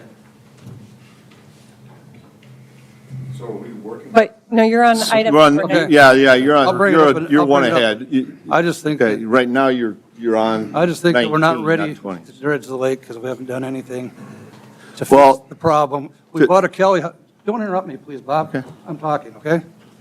Rude. We bought the Kelly House 4 years ago. We haven't done anything upstream. We spent a lot of money on that. They say we need 1,000 acres of land upstream. If we do the Kelly property, that's 35 acres. That's 3.5% of what we need to fix the problem coming into the lake. It's foolish money to throw at something just to do a project, I think. We need to do a better job of figuring out how we're going to fix this. And doing 51%, like I said, that's it's not acceptable with me anyway. It might be with some of you other guys, but with me, it's not acceptable to do half the job. If you got 51% on a test, you'd fail. I think we did 51% of the lake, we would be failing the city by doing 51% of the lake. Are you finished? Yep, now I am. Okay. Number one, to do anything in the wetland, you're going to have to buy land, which is going to cost you a lot more than you're currently spending. Okay, if you want to do that, plan to spend a lot more. The wetland we're going to create will help. It will take sediment out. The drawdown helps maintain that, so we do have that. I think there's 3 sediment traps, correct, Mr. Schrader? 4, totaling 37. Well, we're also looking at a third one closer, or fourth one closer to the lake. So you're starting to remove the sediment. You're going to start taking it out, okay? We don't know that's going to be 51%. We don't know what the bids are. That's what they Okay. said, 51%. No, we've said we're going to take as much as we can out. We don't know what that number is till we get the bids in, okay? So, you're right, and we will continue to work in the watershed for virtually ever. We haven't done anything. So you think it's smart to do It, this before you fix the problem coming in? That's the question I'll ask. You have the ability to fix the lake. You do not have the ability to do much in the watershed other than what we've already done or We'd we be the are dumbest doing. people So, in the world if we fixed, if we dredged the water and then had all the crap coming into the lake after we've done it. I think I just explained that to you, Mr. McCardle, I don't but think your you did very opinion is, Yeah. that you're entitled to That's that. what most of the town thinks too, so Okay, well, we'll find out in the vote, I guess. we will. Okay, so, anybody else have any discussion on this? Yes. Just for the purposes of clarifying the motion and the item that we're on, the item that we're on right now is on designating the unobligated cash. So I understand what Kevin's point is here. I think the way to do that would be either to state in that resolution that you're declaring zero, or you could simply postpone action on this item until after the election, see how that plays out, and then you come back and designate funds at that time. I'd rather postpone it till after the election, then we'll know what the residents, the city of Mitchell wants. So I No think, sense putting zero in there, because if they're going to vote it in, then we'll have money to put in. If they vote it out, we can put them, we got a lot of projects besides the lake. We talked about the Corn Palace last meeting. We got a nice arena that's leaked since I've been on the council. We got a swimming pool, it's working now, but who knows how long it'll be working. We have a lot of different things that we might need money down the future. I think the suggestion was, because of the original motion that you were requesting to make, in order to stay on agenda item number 19, that would be a way to get to the point that you were making. You could make a motion to postpone it till after the election and let Postpone it till after council. the election. Right, and I'm not advocating, I don't know how the council's going to vote on that. I'm just trying to make sure that we're clear That'd be about my what motion. item we're on and what the motion is. If that's the right way to do it, then I'll do it that way. Your motion is to postpone Postpone it this until after, Until we know what the citizens of until Mitchell after the want. June election? Yep. Okay.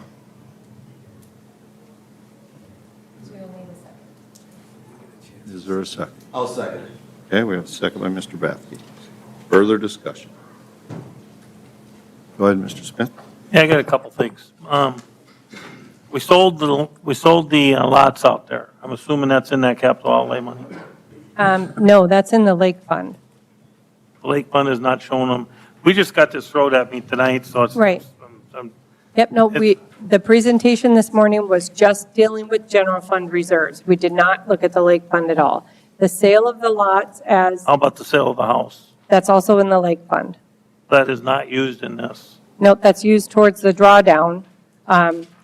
As you know, the drawdown construction is 3.5 million. Didn't know. And then we have the cost of the That is design going fee. to the drawdown? What's that? Them two things are going to the drawdown? And the design fees for the project, correct. Did not know that. That's how it was shown in the budget request for I- 2024 that was approved, yeah. Yeah.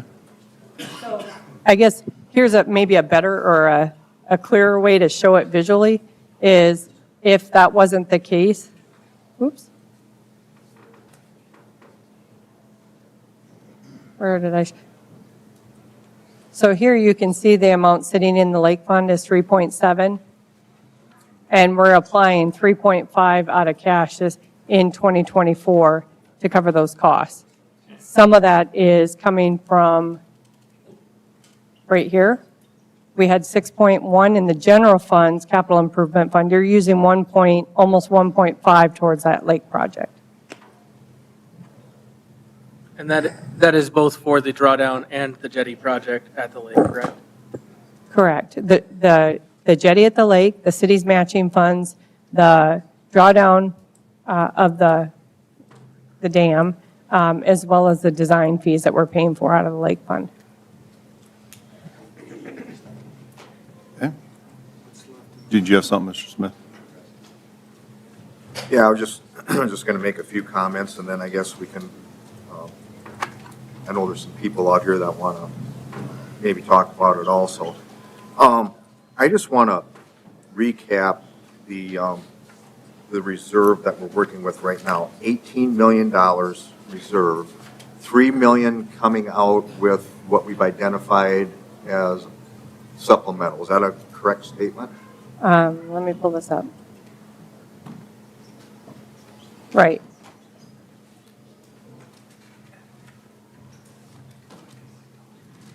So you were at 17.4 because we had some bills that were paid in '24 that came out of that cash. So your actual, when you take those, you got to consider here. You got to consider these that are also coming out, Right. which I realize now I showed it probably two different ways. On one of the reports, I included these still included on here. This one is the actual beginning balance. Oh, shoot, let me go back. So here you can say the beginning balance with the bills paid coming off, plus the supplements coming off, plus the revenue that we anticipate for those supplements coming back in. So your actual, the easiest way to look at it is your actual estimated fund balance starting for 2024 after the supplemental appropriations is actually going to be 14 million. So that $18 million is just if you run a report and where it shows, but there's all this other transfers and and just bills that are paid at the end of the year. That's why I like to do it after Michelle has completed all of her work and closed out the year. Yeah, thank you. Yeah. That's what I was trying to get to. This is the number you should be looking at right here. Correct. This is the extra work that we did to try to give us a truer starting cash balance for 2024. Yeah, and again, thank you for putting this huge packet together. I can't even imagine the hours you've got into this thing, and this is really good. So my point is, though, is the 14 million, and that does not include the 4.6 that we've identified as potential projects. So that is an additional amount. Correct. Okay, yeah. So we're starting theoretically at the 21.5, and, and everybody's got their opinion, and we don't have to get excited. We're just trying to work through this together. Since I've been on council, and we've obviously have worked several steps toward the improvement of the lake. And I know Susan's been on a long time, and even Dan, and, as we voted, it was almost every vote that we had up to this point was unanimous. And that was even to the point that we hired Barr to come in and then take a look at the lake and then help us get a plan in place. And, I can appreciate what you're saying, Kevin. We've got two professional engineering firms, and obviously Joe knows this better than everybody put together in the room. We've got two engineering firms that are saying, you've got to work on the watershed. You have to do that, and we're doing that. And yeah, it's taken us a little longer than what we had hoped, and thank God we didn't find arrowheads, but that was the last stall that we had.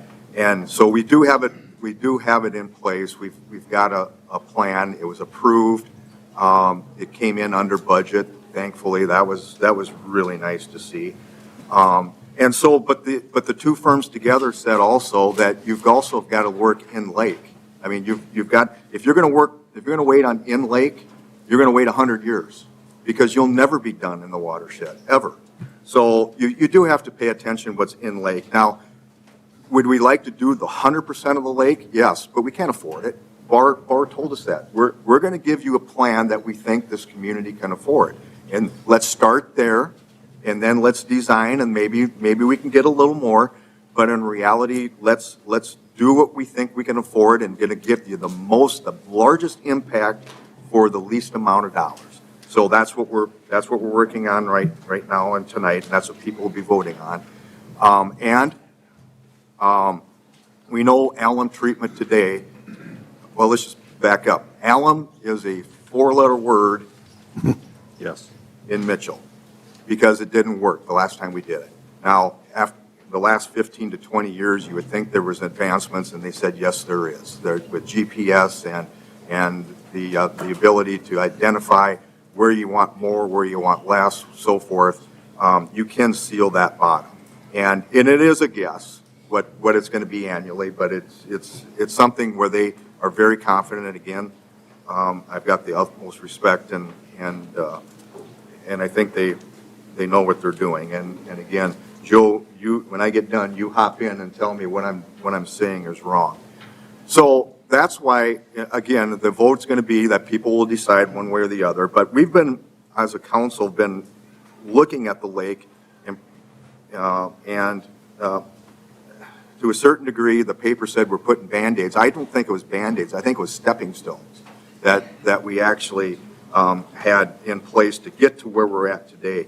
And every time we get to a point of saying that we're going to go over the hump, then we stall. Now, we're going to get that vote finally decided in June, but we've been putting money aside and not spending money and waiting for a project like this. And so the $4.6 million to me is exactly what it's sitting there for, waiting for the lake, waiting for us to say, let's apply that to that number, and then we can back it down. And then that would be something that the people in Mitchell know that we've been working toward. And so to me, that's just a no-brainer that we would put this $4.6 million. And then, are we concerned about things happening? Yes, the Corn Palace obviously is very important to us. We have got to come up with a plan that everybody is comfortable with, but the tens of millions of dollars that it's going to take to actually get to where we think we want to be, We're working on it. We're not there. Again, I think private can help us get there, private funds and sponsorships. But if something happens in the city, we got this $14 million sitting there that is not going to take us below our reserve that Stephanie, as she's shaking her head, is the most conservative person in Davidson County today. That's all I can tell you. She is not going to overspend or recommend overspending money in the city of Mitchell. So we do have the 14 million sitting there. In fact, I think we should take at least 5 of that and bring it down to where we're actually looking at the project to bring our reserves down to 43%, which is a long ways away from the 30 to 35%. So that's kind of where I'm coming from. I can appreciate what you're saying, Kevin, and I know there is quite a few people in town that side with that thought process, but I also know there's a lot of people that want to get the lake cleaned up. And we're at the finish line. All we got to do is just get it over. And so I think a little bit of what we can do tonight for designations would probably get that over the finish line. And that's why I'm hoping at least for the 4.6 and part of the other 14 million. So that's where I'm at, and you guys can hop in now. Keep in mind, this does not spend the money. What we're doing is trying to reduce what we're going to borrow should the public agree to do the project, cutting our interest costs. We can also do So- that after. We can. election. We What we're can. trying to do- But We're it- trying to pull the wool over the eyes of the citizens of Mitchell by bringing that number down. We're trying to fudge the number. Yeah, and I'm just saying. Yes, we are. There's no fudging of the number. What we're saying is, It's accountability. now. It's, you're interrupting me now, sir, Yep. so, all You're right? talking all the time. So what we're doing is saying that we're going to reduce the amount we're borrowing to save on interest costs ultimately. We're not saying it's going to cost any less.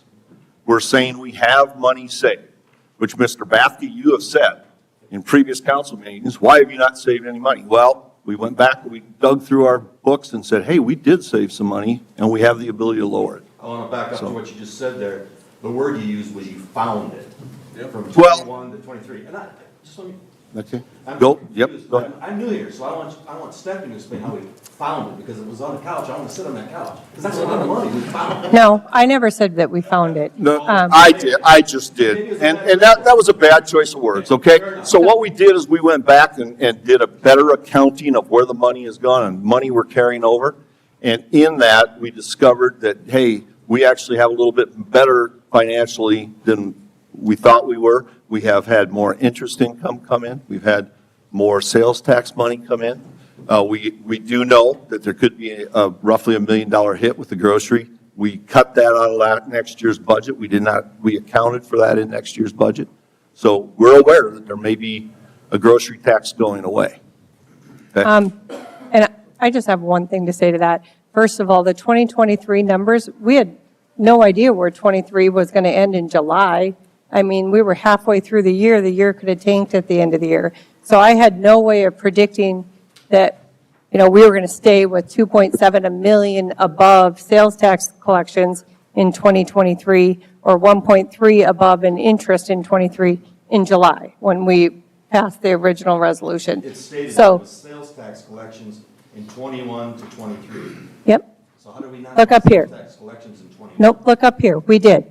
And actually, council has been designating additional funds into the capital improvement fund every year because of that additional revenue that's come in. But we typically don't do that until the middle of the year because that way we know we've gotten through the supplemental budget process. The finance office has had the opportunity to do their annual report and balance their books, and we've gotten through all of that. You guys twice last year were requested to designate additional funds because of this purpose. In addition, council has been spending money out of that future capital projects funds that they've set aside after we've seen that the revenue was above the expenditures. We did turf at Drake Field. We did part of the scoreboard or the, what do you call it? The shade structure, the crow's nest. All of that came out of council discussions about the additional revenue above expenditures.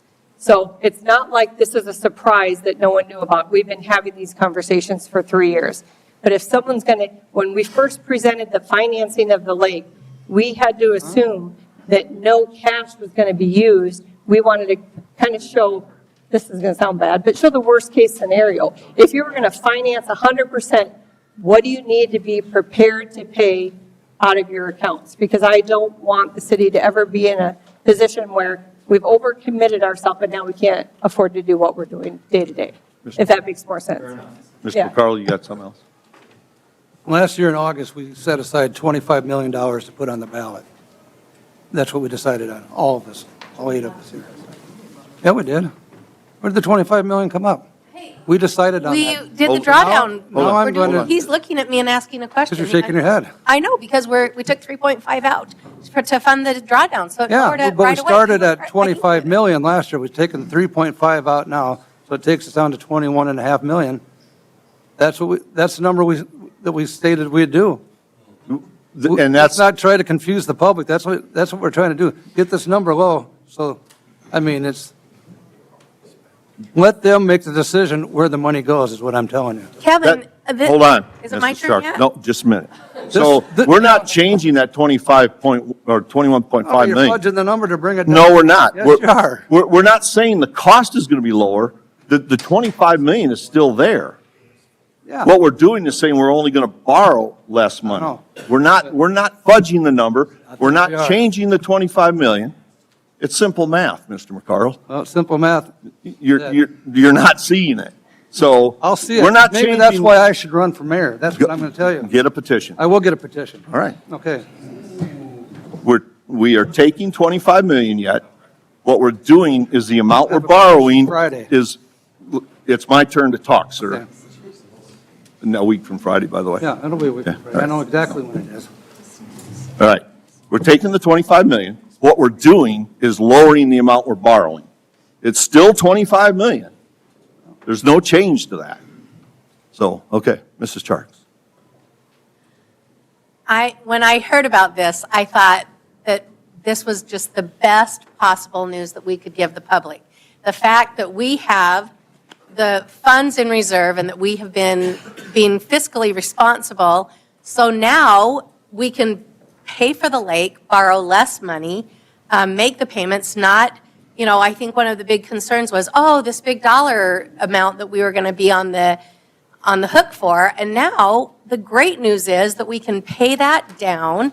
I thought this would be like the most joyous of all occasions, because what great news we have for the public, that not only can we take care of the lake and dredge it, but we can do it with less new taxpayer dollars. We're not going to have to issue bonds. We're not going to have to borrow more money. I'm just surprised that this is being met with this skepticism. I'm not sure you're understanding the math, Kevin. I understand it fully. I don't think you do. Okay, Mr. Goldhammer. Just to be clear, we're not saying that this designation would be for a dredging project. We're saying that the designation would be for an improvement to the quality of Lake Mitchell. And so even if the voters decide that the dredge isn't going to happen, which in my mind, that's what the vote is actually about, and then we designate these funds, it's not like Lake Mitchell is then perfect. It will still require a finance of significant capital to put into the infrastructure of the lake to make the water quality at a level that the EPA and other gubernatorial agencies are okay with. And so by designating these funds, we are saying we're going to take out less of a loan, because some of these things have already been paid for out of our budget. And so absolutely, that's something that if you've already paid for a car, you're not going to then take out a loan out and say, I want to double up and pay for it again. And so lowering that number makes sense. I think the 21, I think that most of us would agree that changing that number makes sense. So the question before us right now is, do we want to increase any kind of designation for the lake? And the cheapest option that I've heard of is still millions of dollars. And so do we need to designate more funds to be able to then pay for that without depleting our options for future projects, as Mr. McCardle talked about, with renovations to the Corn Palace or many of the other different operations that our city has? I think that there's certainly some space in between the two that we could potentially look at. I don't necessarily think that the full designation is something that we should do, but somewhere in between, I think, is a place that we would certainly be able to find a happy medium. And again, the numbers that you looked at the work session were just to give you an idea of the impact on the percentage of reserves, not to, propose one way or another, just to show you what that would do to the reserve balance. I mean, even at the 5.5 million, where we end up with the financing, using the designations of the 10 million, the third from the bottom for your benefit, where I'm at, we still have 41% in reserves, which is still higher, more reserves than are recommended. So I think that's a very conservative amount. And for the public's benefit, I think that's, in my opinion, that would be the way to go, because it would still leave a lot of money in reserves, a higher percentage than what the state requests or recommends, but still allow us to really save the public a lot of money in interest and in borrowing more money than we need to for this project. That is the whole point of this exercise. Save money and interest. Sorry. I'd like to hear a few comments from Friends of Fire Steel, if they'd like to maybe come in and chime in, or are you guys just listening tonight? If you don't mind, Counselor Smith, I would like to address your first question that you started off the night with. So the project, I just want to make a few comments about the project as BAR has presented it. I'm referring to their presentation from May 1st of 23. They did do a cost-benefit analysis of dredging versus alum for our in-lake project. Between dredging and alum treatments, that includes over 90% of the lake area. So somewhere between 90 and 95, because they didn't go to 95. So that is their in-lake fix for phosphorus levels. Now, that is correct. We still have a high influx of watershed phosphorus, which their plan to mitigate that is continued alum treatment until the watershed can be taken care of. I just wanted that on record as far as what BAR has presented in their project. If you have any questions beyond that, I can answer. And if I remember right, Joe, they also said until you get, the enough of the sediment ponds and so forth up there, that they literally have the ability to treat the water as it is coming in also. So, so there is kind of a Band-Aid there until you get everything completed upstream. There are alum injection systems, yes. It's very dependent on the type of storm and the amount of water coming down the creek. But yes, there are alum injection systems. Okay. Mr. Kippis. Okay, my name is Joe Kippis. I'm with Friends of the Fire Steel. A lot of discussion. I think there's a couple of things, at least I would like to share with you what I understand to be the case. And when you're talking about dredging and talking about removing a percent of the soft sediment in the lake, and I know when the first go-round BAR said if you did 50%, it would, because that was very early in the process. But the one thing they did say was if you lower the lake level, and which we have a design that will allow us to do that, then before you dredge anything, you go to the areas that have the highest concentrations of phosphorus. So if you do that, you theoretically can go to the most heavily laden soft sediment with phosphorus, remove that, and by removing 50% of the soft sediment in the lake, you could remove potentially up to 80% of the phosphorus in there. It depends they call it smart dredging. You just don't go out and randomly take soft sediment. You go out and you cherry pick, take the areas of the lake where the phosphorus is most rich, and so you're getting a lot more accomplished with spending less money. And that's how that number. So I think that saying we're only removing 50% of the soft sediment is coming up a little bit short of explaining what we're really doing. We're trying to remove the phosphorus. And if you don't remove it, phosphorus doesn't go away. No matter what you put over the top of it or what color you paint it, it's still there. You got to remove it. And so if that's the case, whatever that number might be, if you remove 65%, if they do it correctly, they would probably remove a much higher percent of the total phosphorus in the lake, in the soft sediment. So they could be, by taking out half, if they pick the right spots, they might get 80% of it. So I'd like to make that point clear.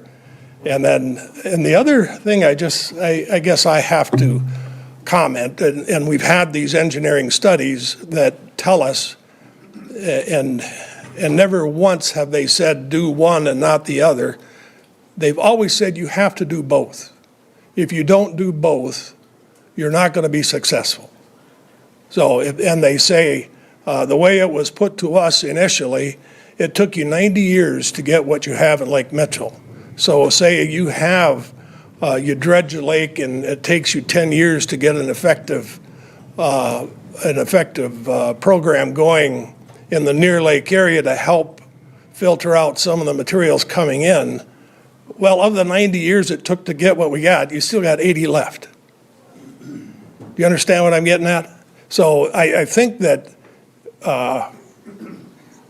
don't fix the watershed first before you dredge, because effectively what you're saying is you're just going to do nothing. Because it's going to take you 100 years to do the total watershed. And so in my opinion, and that's all that this is, my opinion is you do what you can, you take care of what you have some control over, and tonight we found out that we might have some funds that make that sting a little less. And why not take advantage of that? You know, I've stood at this podium now for 10 years trying to say this is a good thing to do. And for 9 years, I look out and heads are going like this. And now all of a sudden, there's a big problem. I don't understand it. Anyway, that was my comment. Okay, thank you. Anybody else wish to address this? I'd like to go first, if that's allowed. I want to address a few things. My name's Jordan Hansen. First thing I want to address is what Tim said. This isn't for the dredge fund, but can we pull that resolution back up? It does say dredge fund in there, dredge project. So technically, if you approve this, it would be for a dredge project. Is that correct? Yeah, we were going to clarify that. Okay, I just want to make sure. No, this one does say dredge project. If you're looking at the resolution, he is correct. Council, of course, as was stated in the staff report, can amend this however you want. You could strike all the language in here and just designate $5 million for future capital improvements and not say what you're using it for. Just wanted to clarify that. Second, McCardle, everything you said was completely correct. I have a lot of supporting evidence I'm going to explain to you here shortly about this. So first off, I want to say, everyone keeps talking about all these studies. These are the studies. You guys have paid for these studies, millions of dollars. I'd like to see by a show of hands, how many of you guys have read every single one of these pages like I have before you vote on this? Have you read it? You read them all? Because you just told me that. I can't testify every single page. So where in these does it say that this will stop the algae problem if we dredge it? Also, what Joe had said is they're going to target that. That's inaccurate as well. In these studies, which I have right here, Bar Engineering, it doesn't say they're going to target dredging. They have a map around exactly where they're going to dredge. So to talk about voting about something you guys haven't read is just irresponsible. Second of all, I want to give up, can you start passing these out for me? How many of you guys have actually researched some of the lakes that Bar Engineers completed? I'm passing around right here. This is Lake Altoona from Wisconsin. Bar Engineering drained it, dredged it, took 3 to 4 feet of sediment out, filled it back up. Within 6 years, their lake had algae. They had it closed down. Go ahead and Google, for anyone that's online or on TV, Lake Altoona algae. 6 years later, they had the same problem. Here's the next one. I just feel like we're arguing about money that we shouldn't be spending. Here's the second one. Go ahead and pass that around. Actually, give me one of those copies. Come on, man. You're doing a great job. Second, Fountain Lake in Albert Lee. I've heard this mentioned many times before. They dredged that. They spent 4 years hydraulically dredging that lake. Within 4 years, they had to close down their lake because of algae blooms. Ask yourself if that's the quality of lake we want after spending $25 million. Nowhere in these studies does it say this will stop algae. They say we can afford it. You said we're almost to the finish line. I think we're at a finish line of a race we don't want to win. Now look if you read this report, it says right here, Albert Lee has algae blooms. Highlighted in the bottom, I want you to read what that says. So there's a lack of water circulating in our lake, and that's what's really causing our algae blooms. This is after they paid Bar Engineering to dredge their lake. Next one. This is Bar Engineering's reports. We've seen all this. Here's what a 50%, even an 85% reduction is. Bar Engineering says 50% in their studies. I can take you to the page, I have it highlighted. It says we'd have a 680 parts per billion phosphorus. It says in the other studies, all the studies, we need to get to 90. We're going to be 700 times, 700% higher than we need to stop the algae blooms. Ask yourself, is that worth $25 million to still have an algae bloom? This is from Bar Engineering. In fact, I would like anyone, and I've asked some of these people on this council, to name one single lake that they've ever drained and dredged and stopped the algae blooms. A single lake. I've not heard from one. I've researched it. I've asked ChatGPT, AI. Not a single thing can come up with it. Are we going to do something that we have a history of not working? Why are we even talking about this? It just seems crazy. The other thing is, I've done so much research. I've made a documentary. I've given multiple speeches, and not a single one of you have ever reached out to me. Quite frankly, I think that's irresponsible. Oh, sorry, buddy. This is a lake I visited in Michigan. You should have came, Mike. He was going to come. He was busy. I visited these lakes in Michigan from one of the world's largest lake restoration company. No one's reached out to him either. Here's a sonogram of a lake. In 7 years, they biodegraded 3 feet of sediment off the bottom. It's the same results we're looking for, but for about 10% of the money. And also, if you go to the EPA website and look on how to manage algae blooms, do you think dredging's on that list? It's not. But you know what is on that list? Aeration. And people may say, oh, it's going to stir up and make our lake nasty. Well, then why would the EPA recommend it? In fact, I've heard people say, we have a dying lake. What do you do for someone that's dying in the hospital? What do? You give them oxygen. It just makes sense.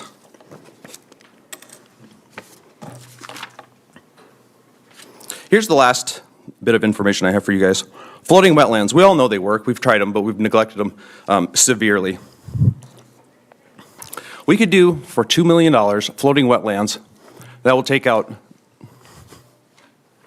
me double check there, 10 million pounds of algae every year for $2 million. That's straight algae. And that is also on the EPA's list of recommended things to do for control measures. I don't know why we're talking about a plan that has multiple histories of failed projects.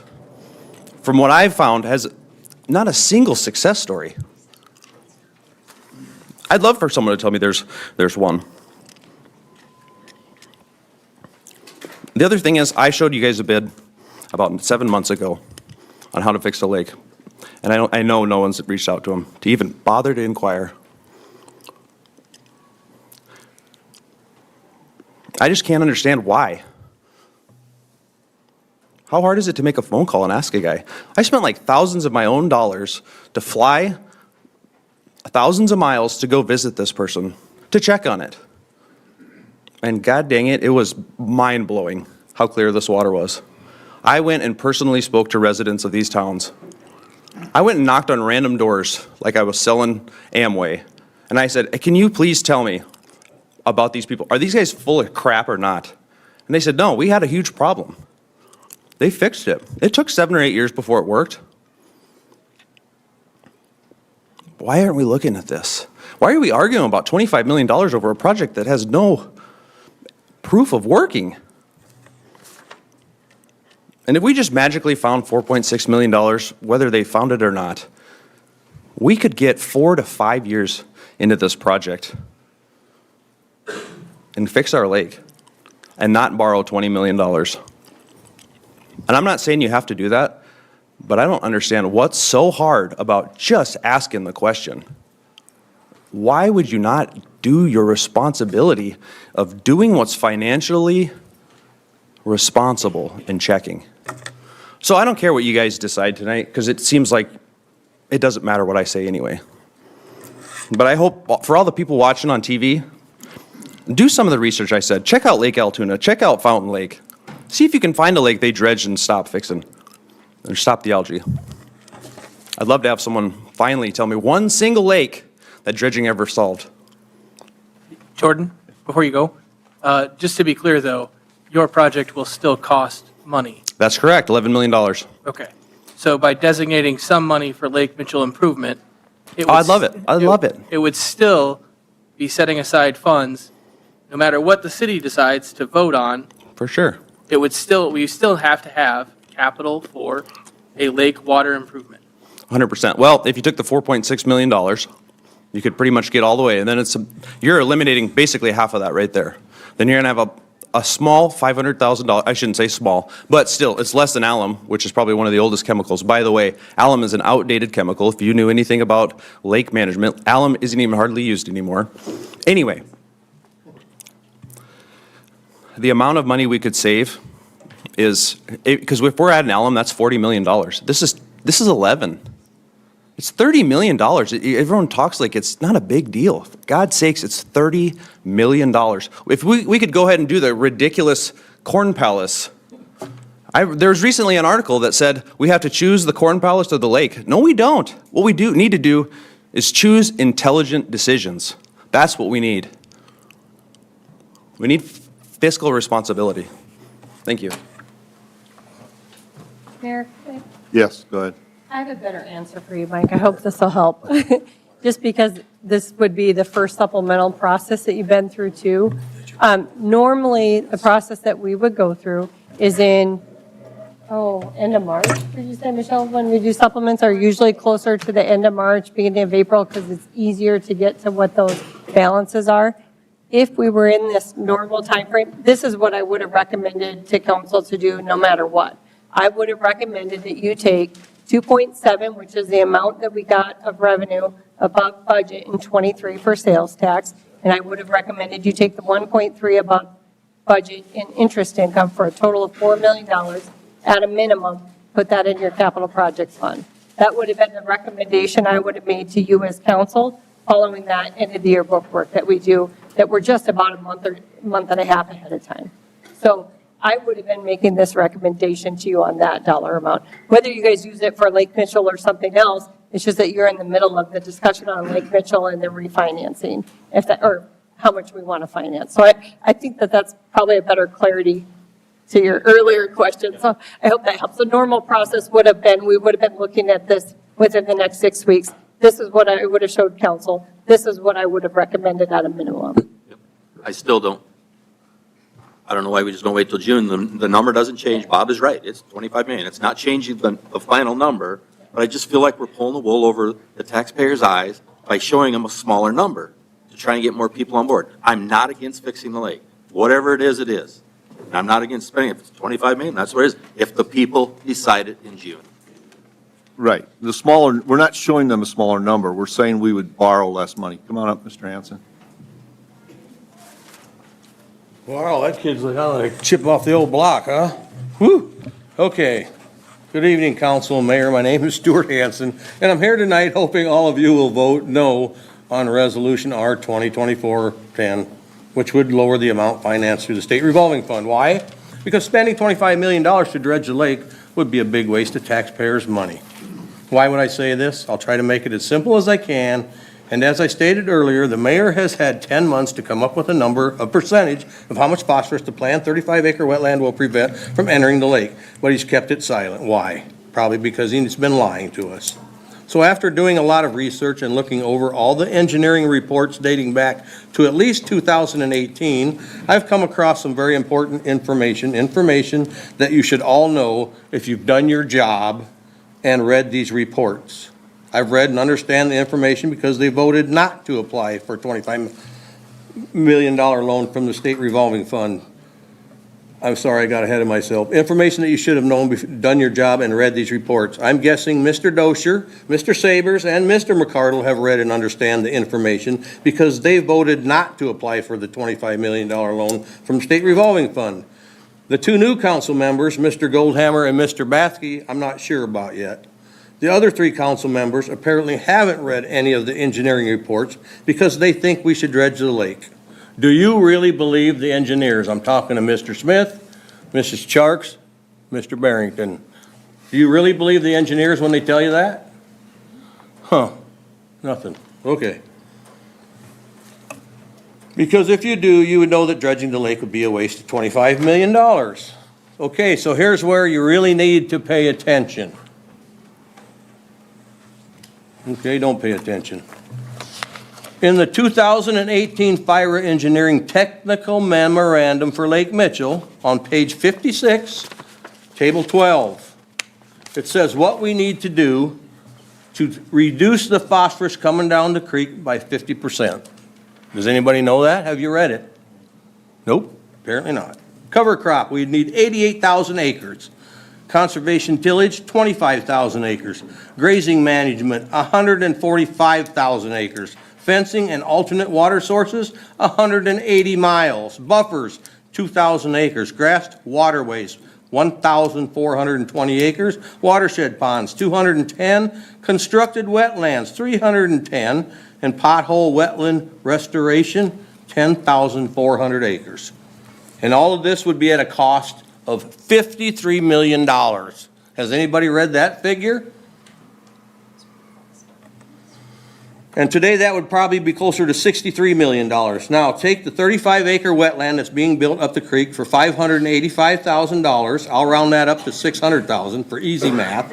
And now I'm not an engineer and I don't have a college degree, but if it will take approximately $63 million to reduce the phosphorus levels by 50% in the creek flowing into Lake Mitchell, and the wetland costs $600,000, at best that wetland might prevent 1% of the phosphorus entering Lake Mitchell. A far cry from what the mayor has been saying.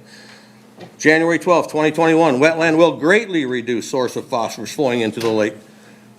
November 16, 2020, the Cattail Field wetland will aim to drastically reduce runoff from the creek.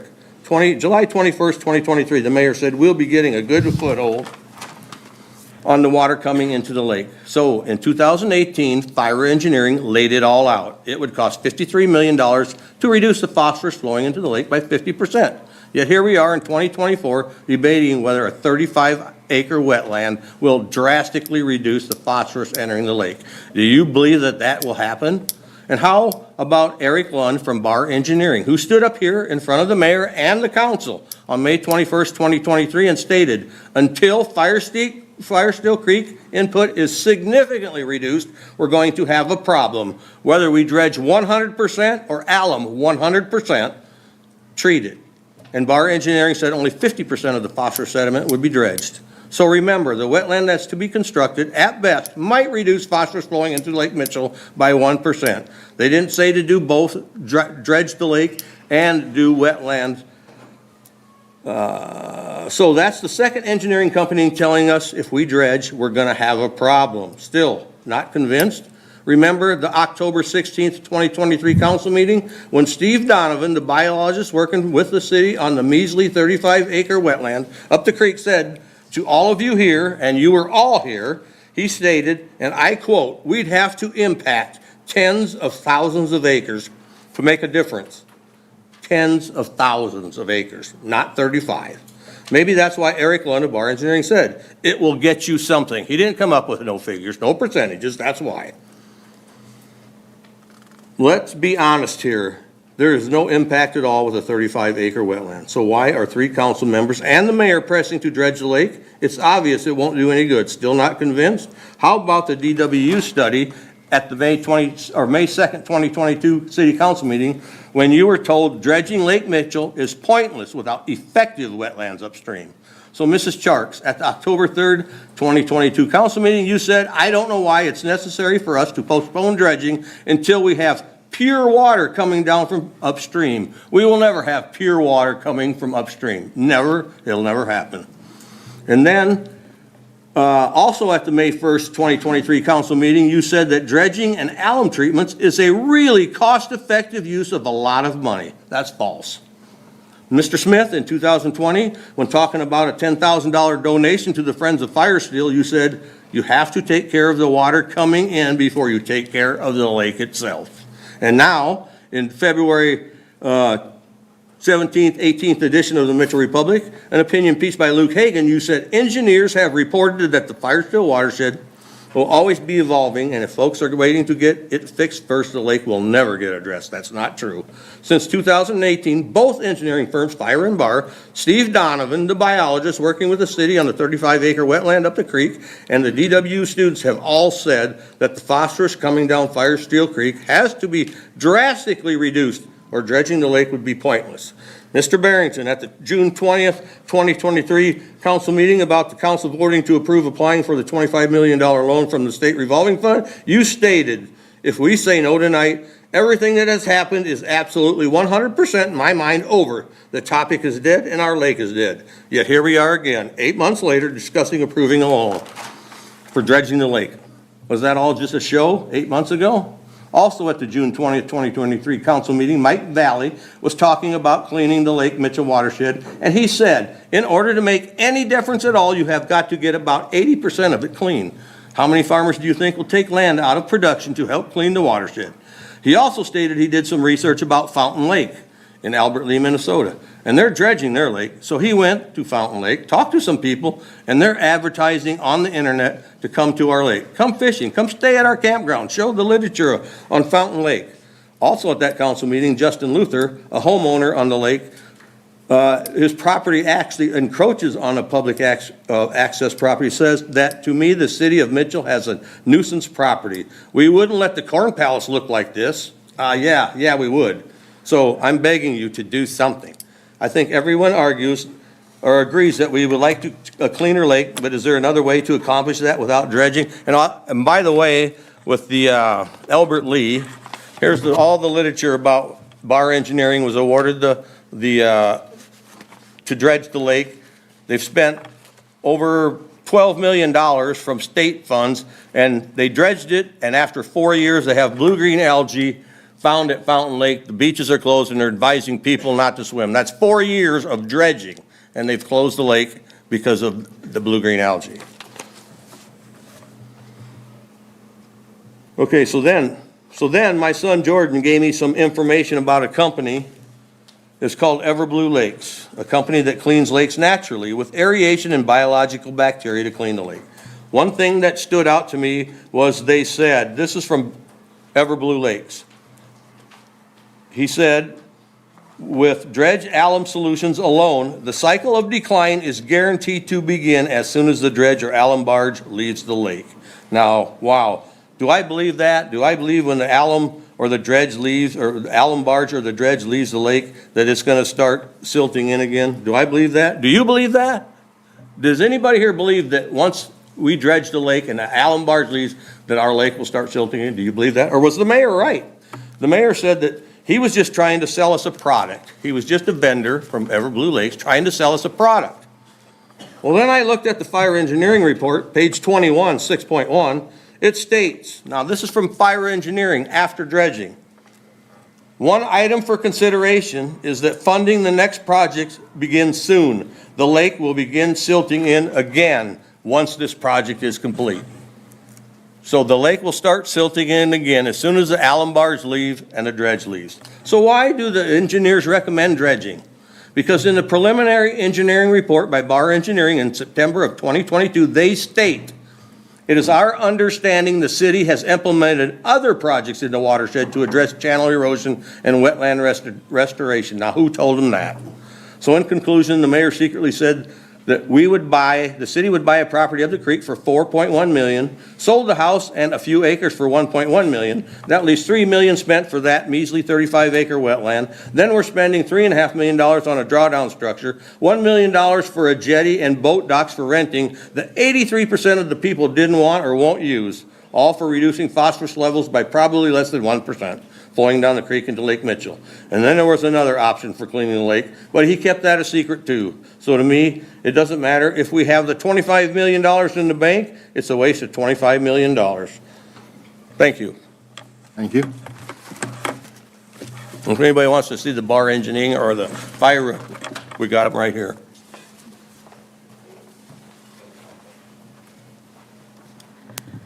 Hello, my name is Paula Mazer, and I'm a resident of Mitchell.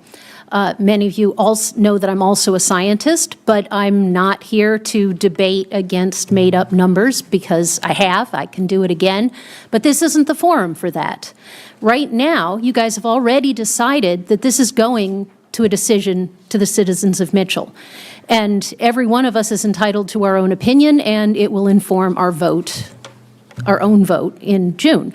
Right now, we're arguing about whether or not you guys are going to pledge to spend some of the money we have in savings if the city votes to go through with this project. And as a citizen of Mitchell, I would like to see that commitment. I would like you to say that if we approve this project, because it's going to a vote, you would be willing to not make us borrow as much. All that we're asking for, this is asking for now, is how much are you willing to pledge if the vote passes? Perfectly happy to debate the science at a later time, but as a citizen, I'd like to see your commitment. So, thank you. Thank you. Anybody else want to address this? So, my name's Stuart Hansen. I don't know I if think you've already had a chance, Mr. Hanson. So I don't get another chance? No. Why is that? You had plenty of time to give us your I'd opinion. like to talk about what she has said. Very briefly then, please. Okay, all I want to say is she talks about made-up numbers. I don't know if she's talking about my made-up numbers, but here's the fire engineering report, and Yeah, there's you what already they said state. that, so please, don't repeat what you've already said. Why? If you've got new information, that's great. Apparently, I have to Thank you. repeat what I Have a said seat, because please. people aren't listening. Have a seat, please. Thank you. Thank you. Okay. Roll call, let's go through the motion. Yeah. The motion. Yeah. Oh, you got something, Marty? I'm sorry. I just want to, and I think it finally got said that, to get back on task at hand, we were not here to debate about numbers or anything else. Absolutely got totally off what we need to do. There's going to be plenty of time to have those discussions. Obviously, we know Jordan's going to have them. Sounds like there's a three-way race. You guys can have that too. But the point is, we need to get back on hand, and it was spoken just perfectly the last few minutes about, let's take a look, see if we want to put some more money earmarked that we've been doing. As I've been sitting here on council, several other council members in the past, been with several of them over the years. Over the last few years, we've been very conservative and very aggressive in what we've been saving for money. And it's always been discussed that we've been saving money to put towards Lake Mitchell. But tonight, we're here to do that for the public. And yes, they will vote in June, yes or no, but I think we do owe it our due diligence to take a look at our numbers. We have a nice lump of sum of money here to take a part of that and put it towards this so you don't go borrowing. If you're going to go buy a new house, and if you have a lot of money sitting in the account and your interest rates are where they're at, you don't go borrowing the whole amount. You take a look at what you want to borrow. And I think, by putting some money to it, numbers that I've been looking down here, I think we all agree the 3.5 that we have for the drawdown shouldn't be part of this borrowing mechanism that we're coming up. Other numbers that we have down here, from the 67% reserve with adding the 4.6, even down to the other number going down to 47% reserve. I think of the numbers that we need to take a look at for the public to decide if they're willing to spend this type of money with them. That's where the whole point of our discussion was tonight, not getting on the sidebar that we had tonight. This is what we're here for tonight, giving the people in this community a number for them to want to put and invest in Lake Mitchell. And if they don't want to do it in June, they don't want to do it in June. If they do want to do it in June, we move forward. But we got to give them something, and in my mind, I believe we vowed that some of this money here was supposed to be for this project. Okay. Did you have something, Mr. Sager? Oh, okay, I thought you were leaning towards your mic. I just want to just add one more thing. I remember when we had extra money from, extra CARES money during the pandemic. And I can remember it's such a visual. I just want to paint this picture, but we had our tables set around and we talked about this extra money. And my friend Danny Allen said, how about we take that extra money and set it aside for the lake? I don't know if all of you guys remember that night, but I remember it very well. And so, you know, I know that this goes back a long ways that we've been talking about putting money aside, making sure that we are being fiscally responsible. And, I mean, thank you, Stephanie, for the hard work that you've put together this plan. I just think that to be fair to the community, to be totally upfront with them and make sure that they understand that this isn't just us throwing out a big number that we're going to borrow a ridiculous amount of money that we don't need to borrow. I mean, if we needed to borrow it, that'd be one thing, but we don't. So why not paint the picture to the community that's accurate and show them that we have money set aside that we can lower that ask from the community to help pay for this project that we have been working towards for many, many years. I hope you'll support that. My personal opinion would be the 5.5 million in 2024 designations. Thank you. Just real quick, Bob, on if there's a tie, do you have the vote? Come up to the microphone, please. If there's a tie, do you have the tiebreaker? I do. There won't be a tie, On the there's only 7 resolution. of us. Yeah, there's only 7, so there can't be a tie.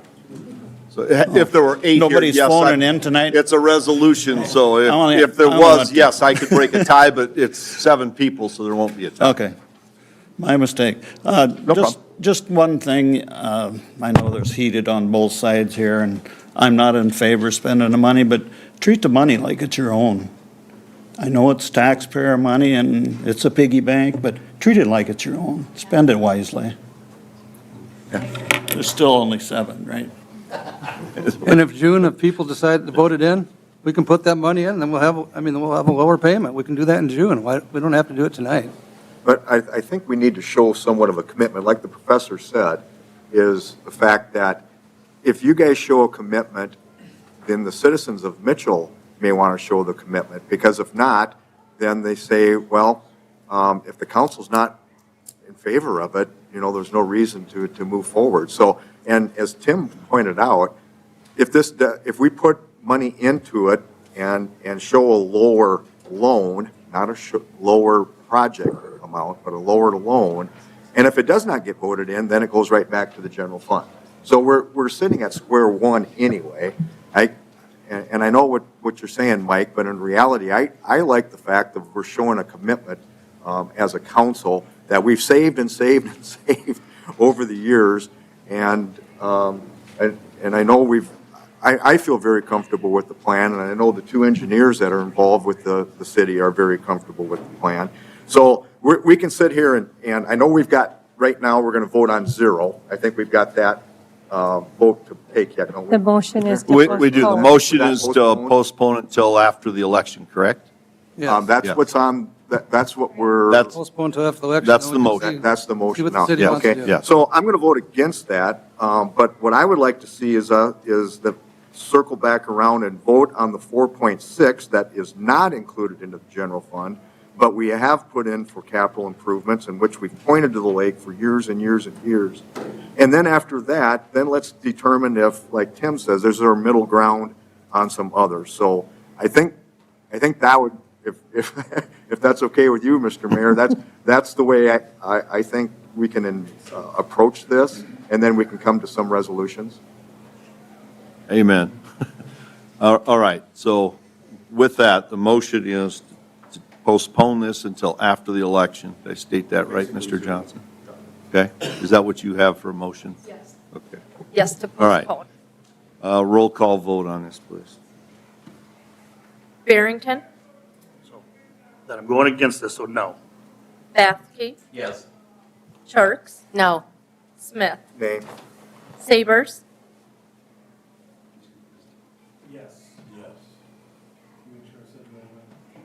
Goldammer, No. McCardle, You know, I'm going yes. Motion fails.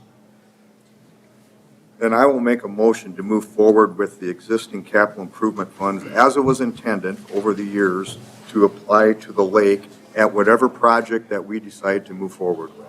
Okay. Now, I don't know if that's a motion or if that's my opinion. You want to put So your we opinion in a move it motion? 4.6 to the next, So what you're saying is you'll put the 4.684,100 right, as a reduction to the SRF loan. right, So while we're reducing it by 3.5 plus the 4.6 million, that is correct. right? That is correct. And that will be what we will put forward as an SRF loan Yes, at this point. yes. That would then be included to be voted on in June.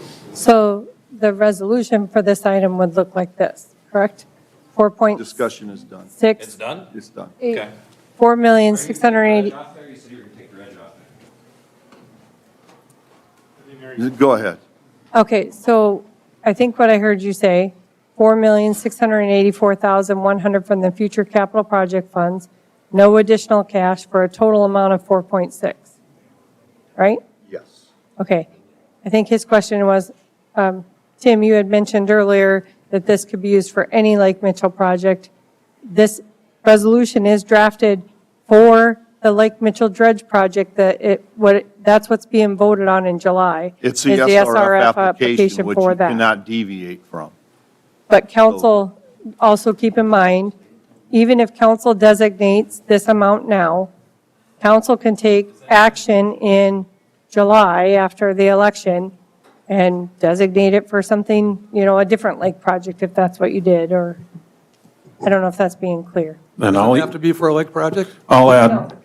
I'll add on Stephanie's line there too. As you see at the final line at the bottom there, it says Lake Mitchell Dredge / Improvement Project. So, I mean, if the dredge project gets voted down, it would still be obligated towards some Lake Mitchell Improvement Project. And you can always take future action to designate it towards whatever else you want. And again, to restate what I said earlier, this is not giving anyone spending authority. This is really just saying in our savings, this is what we intend to use these funds for. Council can at any time after that, take an action to change what you intend to use those funds for. So we have a motion. Is there a second? Yes, I'll second. Okay, second by Mrs. Charles. Now there's discussion. If you want to come up and say something. Go ahead. Just before that, we could change the terminology or the language, though, to say that it's not designated specifically for the dredge and it's just for the improvement, correct? Yeah. There's nothing that says that You we. can change this resolution how you want. You could. And so, would you consider a friendly amendment to your to your motion to say that if you could, to strike the word dredge and just Lake Mitchell Improvement Project? Okay. So you want to amend it based on that? Correct. Okay, so there's an amendment. No. No. Yeah. So is there a second to that amendment? Did remove dredge from the, He's saying this, like anywhere where it says dredge, can we just say Improve. Lake Mitchell Improvement Project? correct? Yes. Okay. So that's a motion to amend it. Is there a second to that motion?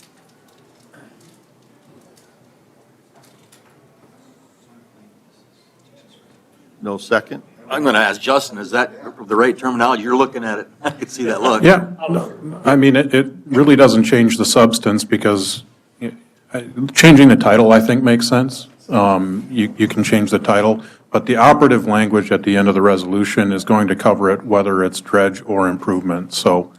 I understand that, but I think what you're asking for is clarity that it's just Lake Mitchell in general and not towards the dredge. So that's up to council to decide how you Right. want that to look. If you want it to be just Lake Mitchell Improvement, we'll remove all of the dredge and it will just say Lake Mitchell Improvement. That's your call to make. Yeah.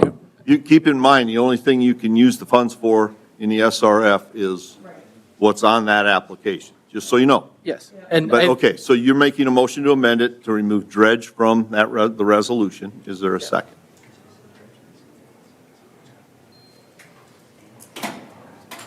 Okay, So no. let's think this through a little bit before there's a second, is, okay, we do have a plan in place, and if this gets approved then by the voters, and then the council then can decide if they want to change the type of design or the way to improve the lake itself. Is that what it's? No, because you'd have to follow the SRF application to get the additional funds. Okay, so the SRF application specifically notes BAR's plan. Mr. Schrader, I'm going to defer to you on that. You know what it says. The $25 million project relates to a dredging project.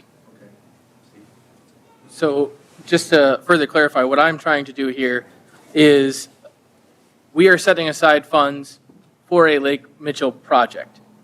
If the vote is approved, it would be a dredge project. If the vote is not approved, I still think it would behest us to set that money aside for a Lake Mitchell water project. Well, the money would still be there, but council could obligate it to something else if you decided to. Correct. Okay? But for now, I don't think it's a bad idea. So I'm going to second it. Okay, we have a second. Okay, we have a motion by Mr. Goldhammer, second by Mr. Smith. We vote on the amendment first, is that not correct? Yeah, we will. So, I mean, Just get some point of procedure here. So really, they're both amendments, so whichever order you want to handle them in. The dredge, Tim's motion, seems to be a little bit less controversial and more clerical, so that might be the better one to start with. He's waiting to speak. Come on up. Jesse Stroud, I believe that covers what my Okay. issue is All right. saying that we were going to remove it, and I do appreciate that. Thank you. Yep. What does that bring the number to? I guess, as a general statement, if I've read any of these dredge project reports, which I have, and any of you have not, I'm really embarrassed. Thank you. Yeah, thank you. So what does that bring the number down to then? The four, But what is, I just asked what the number is. I don't care what is on the sheet. 16,815,900. Okay. okay. That brings the loan number down to 16, whatever that number is. Yep. Yeah, oh, I see what you're saying, Kevin. Yeah, he wants to know what, You guys are moving too fast for me. That's this one here. Oops, up one, sorry. yep, there you go. So that's the number. All right. Okay, all right. And our reserves stay at 67%. Okay? Okay, further discussion on this?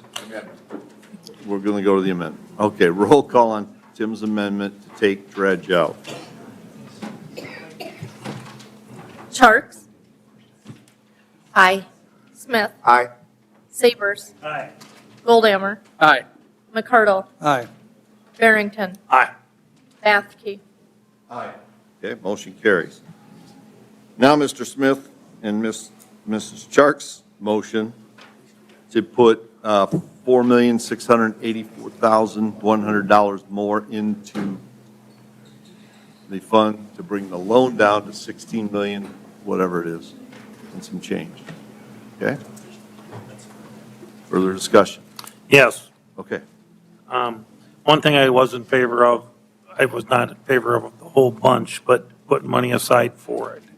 The $4,684,100 is capital improvements. Do we have other places? Yes. I mean, but to bring it down that little bit, and I've been for trying to raise money, set money aside, and I will be back in that. And just to be clear, this is already money in the account. It does not include the extra money. Right. This is just the current balance of the future capital project fund in the designated general fund reserve. Thank you. Stephanie, I did have a question on the consider additional designation slide. For the 3.75% annual total interest, do those correlate line by line? So like, does line 15 go all the way across at the same? It's supposed to. Okay, I just wanted to make Yep. sure because they're in different boxes, so thank you. Oh, yeah, that's on behind here. This is just for my own purposes. I was comparing it to our previous interest rate, and I wanted to know the difference. So it does go across. Thank you. Okay. Anything else? I would like to say just one thing, that if we'd have waited till after the election and the people approved it, I shared this with Joe today, I'd be willing to put more down. Are we locking ourselves in, we can't put more down? No, No. you can still finalize the loan at a lower amount and provide additional cash at that time. And that was, the 25 million was the figure, the worst-case scenario. The idea was we would hopefully be able to put money in. Technically, we really don't know if that 25 million is correct. We're going off of some soil. It's a good guess. Well- I'll give you. Right, But until you- you get a bid, you're right. I am for doing it, as Jeff Shakes said. You're right. I am for doing it. It's just, I just don't know why we cannot wait and leave that $25 million number on there, so we're not buffaloing the people. Well, the numbers still add up to 25 But million. people are going to see that we're voting on 21.5, Just to No, be you're clear, voting on 16 million. 16, yeah. So we really have, No, I know. the dredge project, though, is 13 million for the actual dredging, 4 million for the contingency. Right. Million for construction phase, million for mobilization, and 1.5 for the disposal site. So it's 20.5. So even without the extra set aside money, the number still needs to come down, because why would we take out that extra loan amount? At least in my opinion. But So I guess you could look at that both ways. You're right. It could come down after the election, but also that's giving you, really, when the people vote on it, it's giving you authorization to spend up to that amount in the loan. So it is also a way to show the public the maximum that you're going to finance, because you can't increase it once it's been, approved by the voters. So if you listed it at 21.5, you can't go up to 25 million in finance now. It's the maximum amount you can finance. And at least my understanding was wanting to clarify for the public, what's the maximum amount we won't borrow beyond this dollar amount. Because you can lower it, but you can't increase it after that point. Anything else? No. Okay, roll call. Sabers. Do we need to hold it here? Do we need to restate? You ready to rest, please? All right, read the motion. Are we just voting on this amendment, adding the dollar? Yes. Okay. That was my understanding. That's right here. That's right. All right. Gotta wait. My question. Gotta wait. Can you raise All right. the sabers? They're amending the resolution to include 4.6 from the future capital project funds for a total of 4.6 designated funds. Okay, the motion is to designate $4,684,100 from future capital projects in the general fund designated reserves from unobligated cash reserves in the general fund. Correct? No, this line's not reading that, just the first And- line. Oh, There you go. And I would just say, I don't know if you're intending, Stephanie, do you want to undo deleting that line for a second? So what I want to clarify here, well, I don't know if they're planning to have additional discussion on the unobligated cash reserves. My understanding was that they were just talking about the future capital projects right now. Okay. Okay, so I was wrong. So right now, they're only talking about the top line there, adding in 4,684. After this, they can have further discussion on the unobligated cash, make a proposed motion on that, and then when everything is done, somebody's going to have to make a motion to approve the resolution and as a whole. This is where we're at, the Right, highlighted amount. yep. So we're just talking about the highlighted line right now. All right. Roll call, please. okay. Sabers, That would be an aye. Goldhammer, aye. McCardle, No. Barrington, Aye. Bathke, no. Sharks. Aye. Smith. Aye. Okay, motion carries. Now, is there anything from unobligated cash funds you want to put in there? Or do you want to leave that at zero? I'll leave it at 0. You're making a motion? Yep. Okay, we have a motion to leave it at zero. Motion by McCardle, second by Sabers. Almost afraid to say, discussion. Anybody in the audience want to discuss it? Okay. All those in favor of the motion, leave it at zero? Roll call? Roll call, probably. You want to do roll, okay, roll call it, please. McCardle. Aye. Barrington. Aye. Bathke. Aye. Charts. No. Smith. Nay. Sabers. Aye. Goldammer. Aye. Okay, motion carries. It stays at zero. Now I need a motion to approve the overall, the bottom line, Whole resolution this time. the whole resolution. Move to approve. Motion by Mr. Smith, Second. second by Mrs. Charles. Discussion. Okay. All those in favor of the motion signify by saying aye. Aye. Opposed, nay. Nay. One nay. Mr. McCarty. Yep. Okay? Motion carries. Okay, item 20, action to approve resolution R 2024-11, a resolution amending R 2023-53. Ms. Elwine. I'm almost afraid to talk. So, Mayor and Council, included in your packet is a resolution that will do two things. First of all, the intention is to clarify the language that was listed as the ballot issue when the council originally approved Resolution R 2023-53.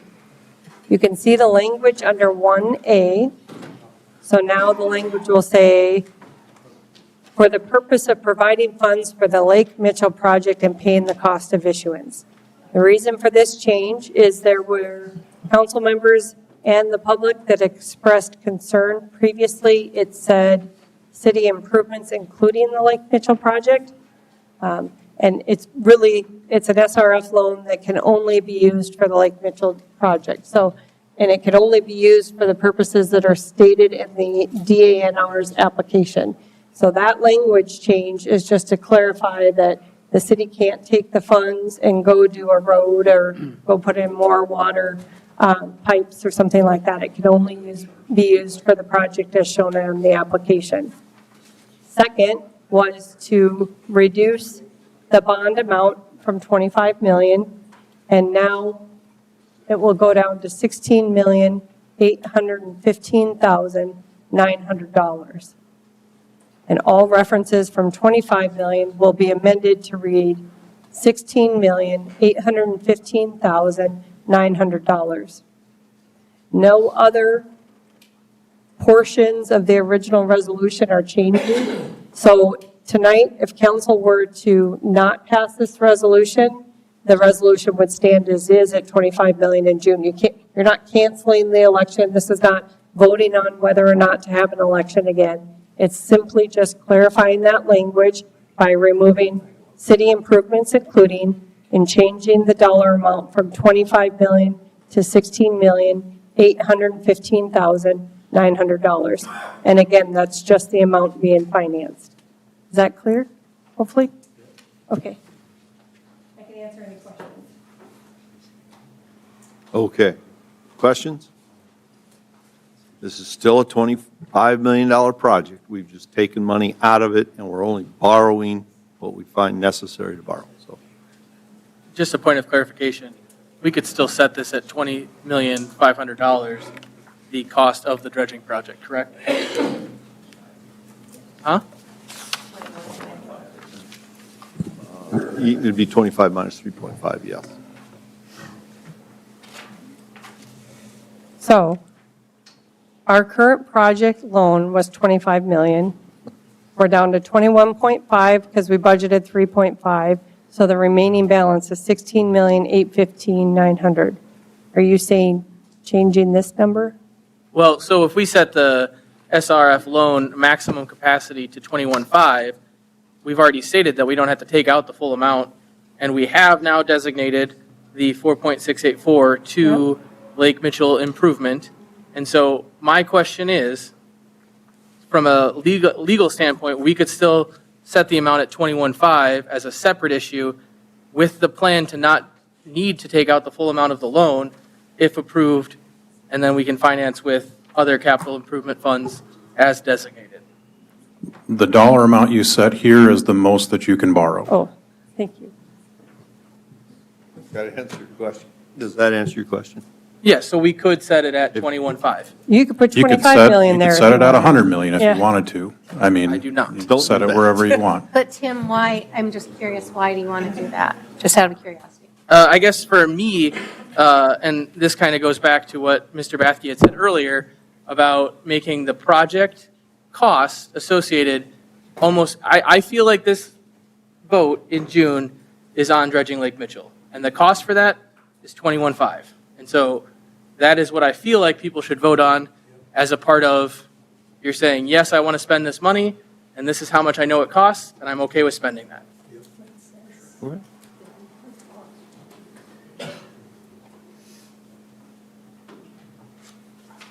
Is that your motion? I guess, when I read this, though, it's, what the issuance of the bond says is issue its revenue bonds in a principal amount not exceeding blank, bearing interest, such rates, and payable, blah, blah, blah. So for the purpose of providing, okay, so I just feel like that's misleading a little bit because we are not going to be, at this point, we will not be asking to issue bonds for that amount, even, we just are, I mean, we know that we're not because we just voted to spend that extra.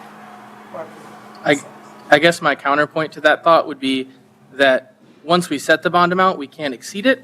And so I've been on council now for a few months, and I've yet to see a project come over significantly under budget.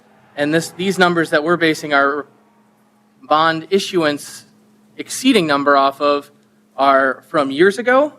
And so I feel like it's going to be higher. And so what I would also hate to do is set this number so low that then when we go to finance it, we can't finance the project itself because we've set the number at such a low number that it could never have been met to meet the total cost of the project once we incur what I would assume is higher cost based on the inflation that has occurred over the last 2 years.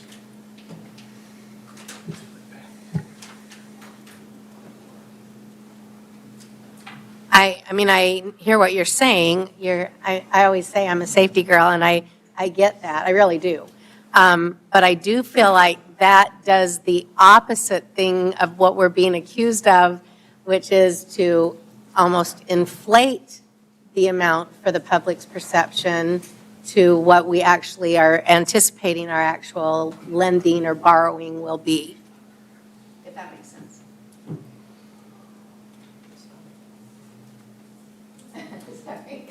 Personally, I like to see the amount that we've taken it down to, and if it goes over that amount, then we've got a decision to make. Either these guys got to raise more money, or we have to throw more money in as a city. But, you know, we haven't even talked about the fact of if we show the commitment of the city that these guys are going to go out and raise as much money as they can, possibly and hopefully 3 million, but don't stop there, guys. Keep right on going when you reach that.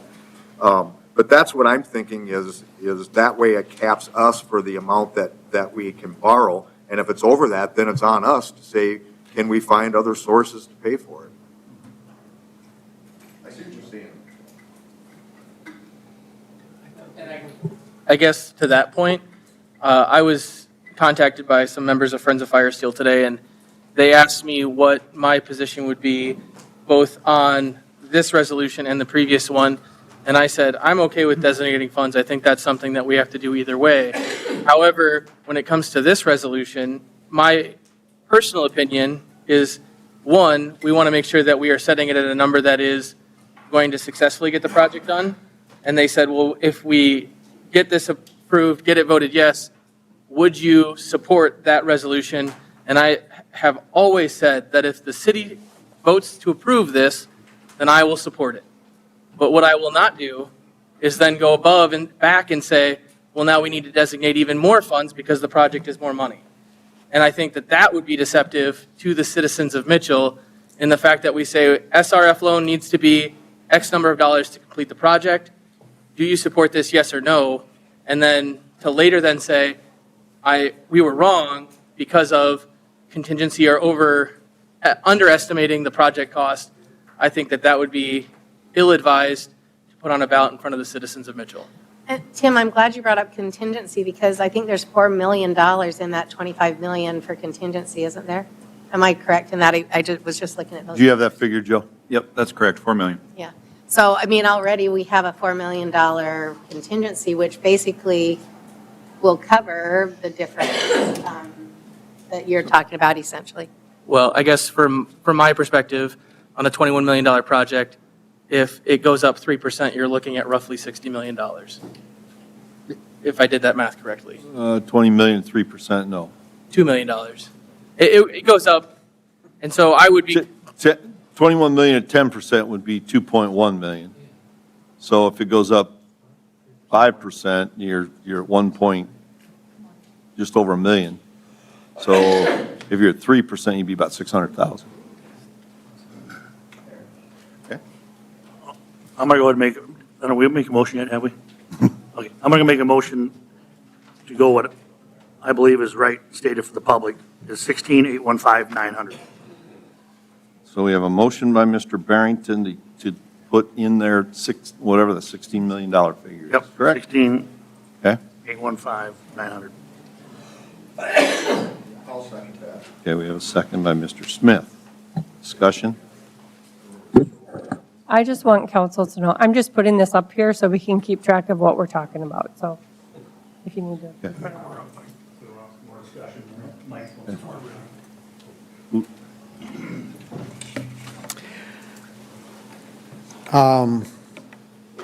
Have you voted, you haven't voted on this usage of the money, is that correct?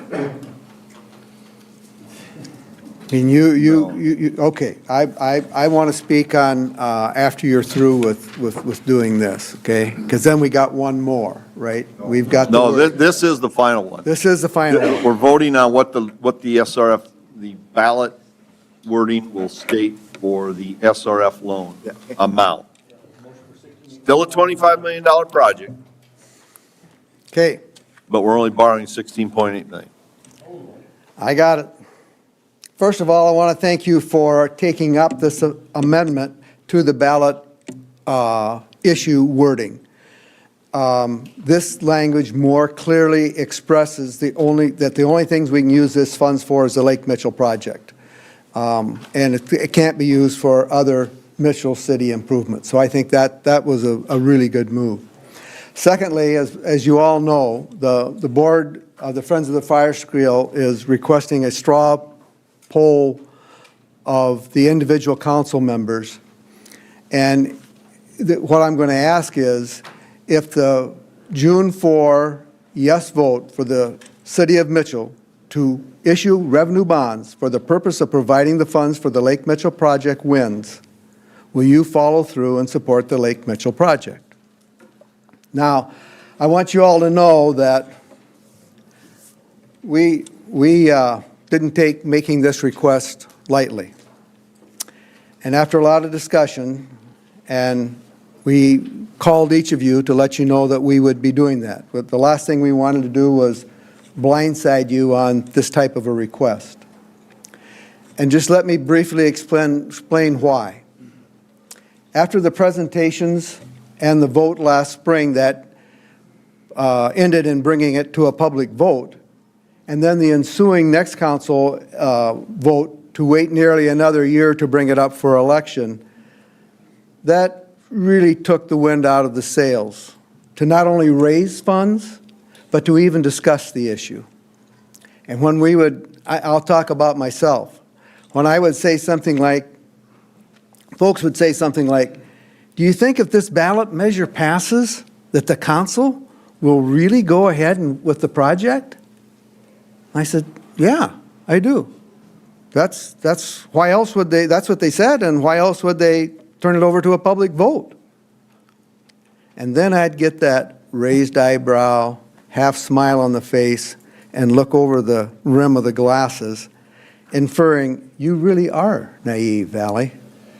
And this is the type of discussion that it wasn't a one-time experience, and we all ran into that. So what we did is, on the fundraising side, we tried to combat this by making the pledge payment not due until the end of the year that the lake project contract is finally consummated. And let me just say that raising $3 million to give to the city is not an easy task. And dragging that chain of past indecisiveness and the discussions of tonight it makes it difficult to raise funds.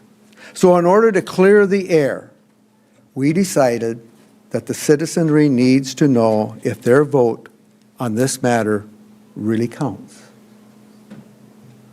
That is just not another delay in the process. And if it passes, that their councilperson will support the Lake Mitchell project.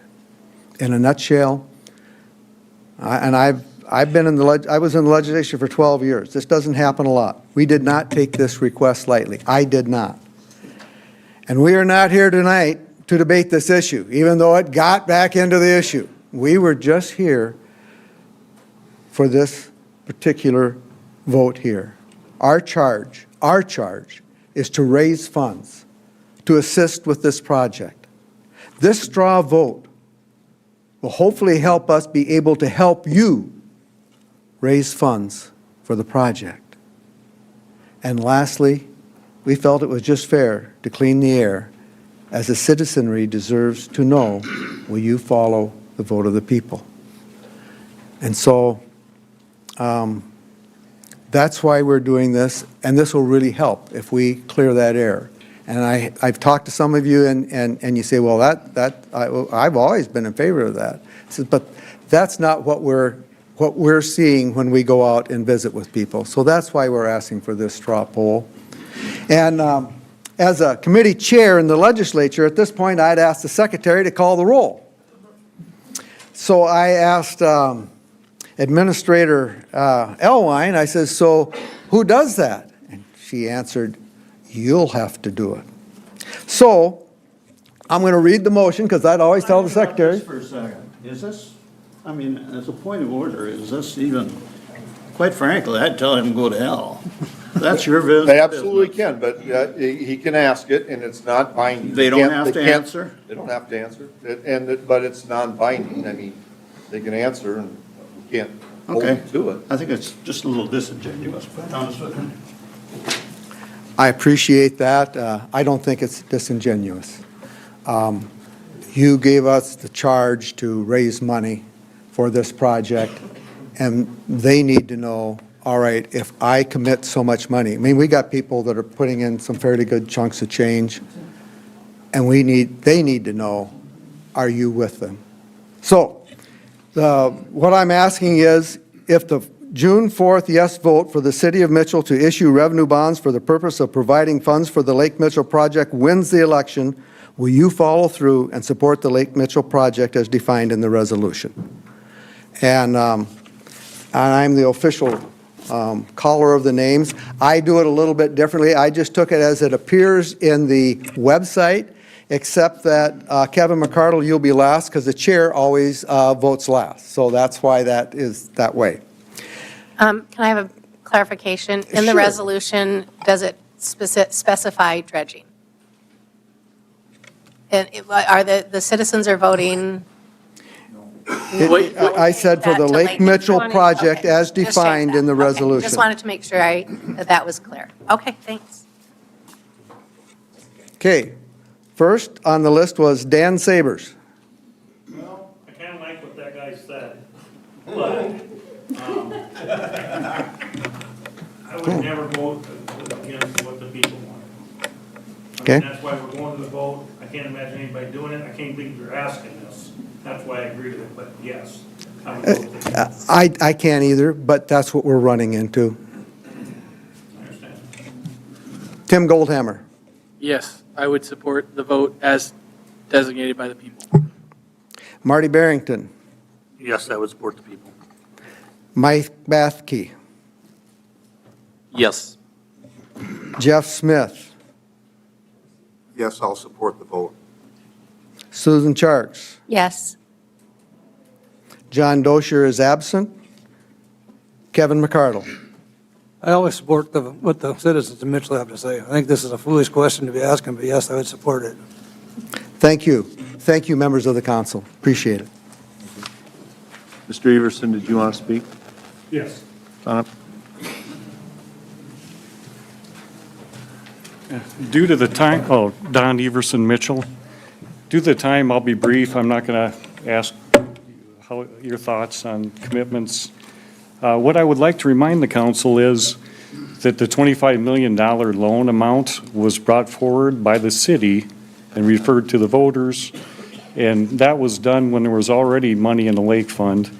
When there's talk about being truthful with the voters, why reduce it now? Because people are saying it's too big?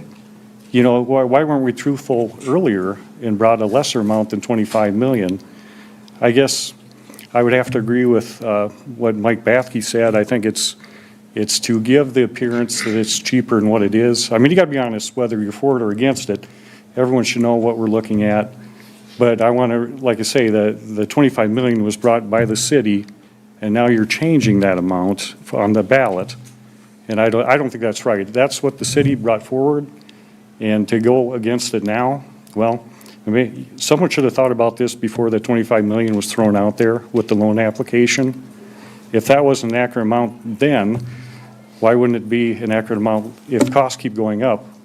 Is it going to get less? I think the voters need to know the true amount.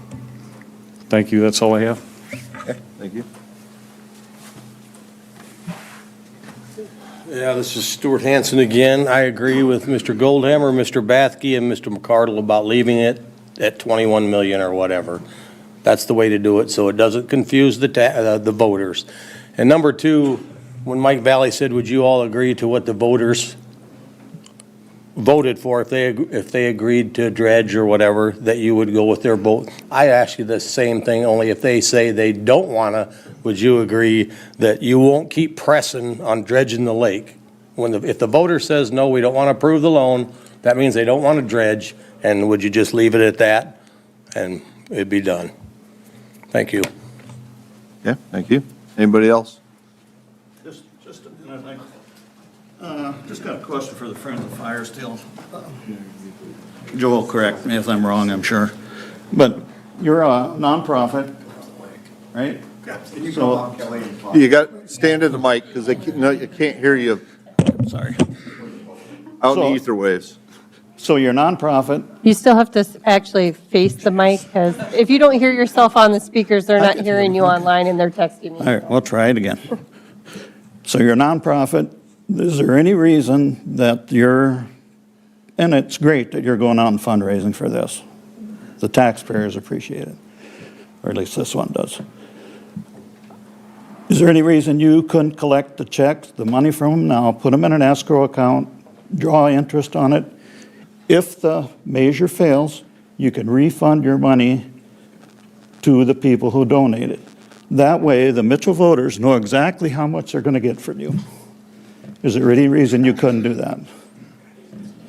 You bet. Joe Kippis, Friends of the Fire Steel. We can't get anybody that would commit that funding, number one, until the city has made their commitment. And that's always the first thing that's said. And so for us to your point, Kelly, I think that's, if we could get the funds and invest them properly, we would be money ahead. But if we can't get the commitment that this is actually going to happen, nobody's going to write you a check for $100,000. They just aren't going to do it. I wouldn't do it. I'm making a commitment, but my commitment is hinged specifically on when the bids are approved and things go to work. That's when my commitment.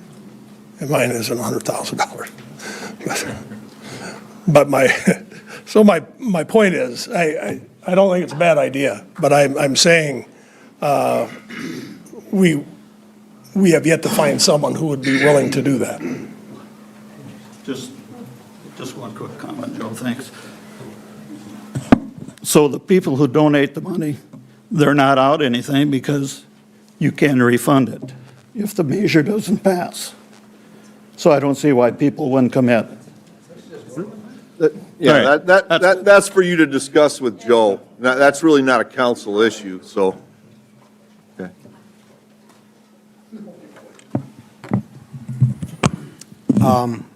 This is part of the reason why we took that straw poll.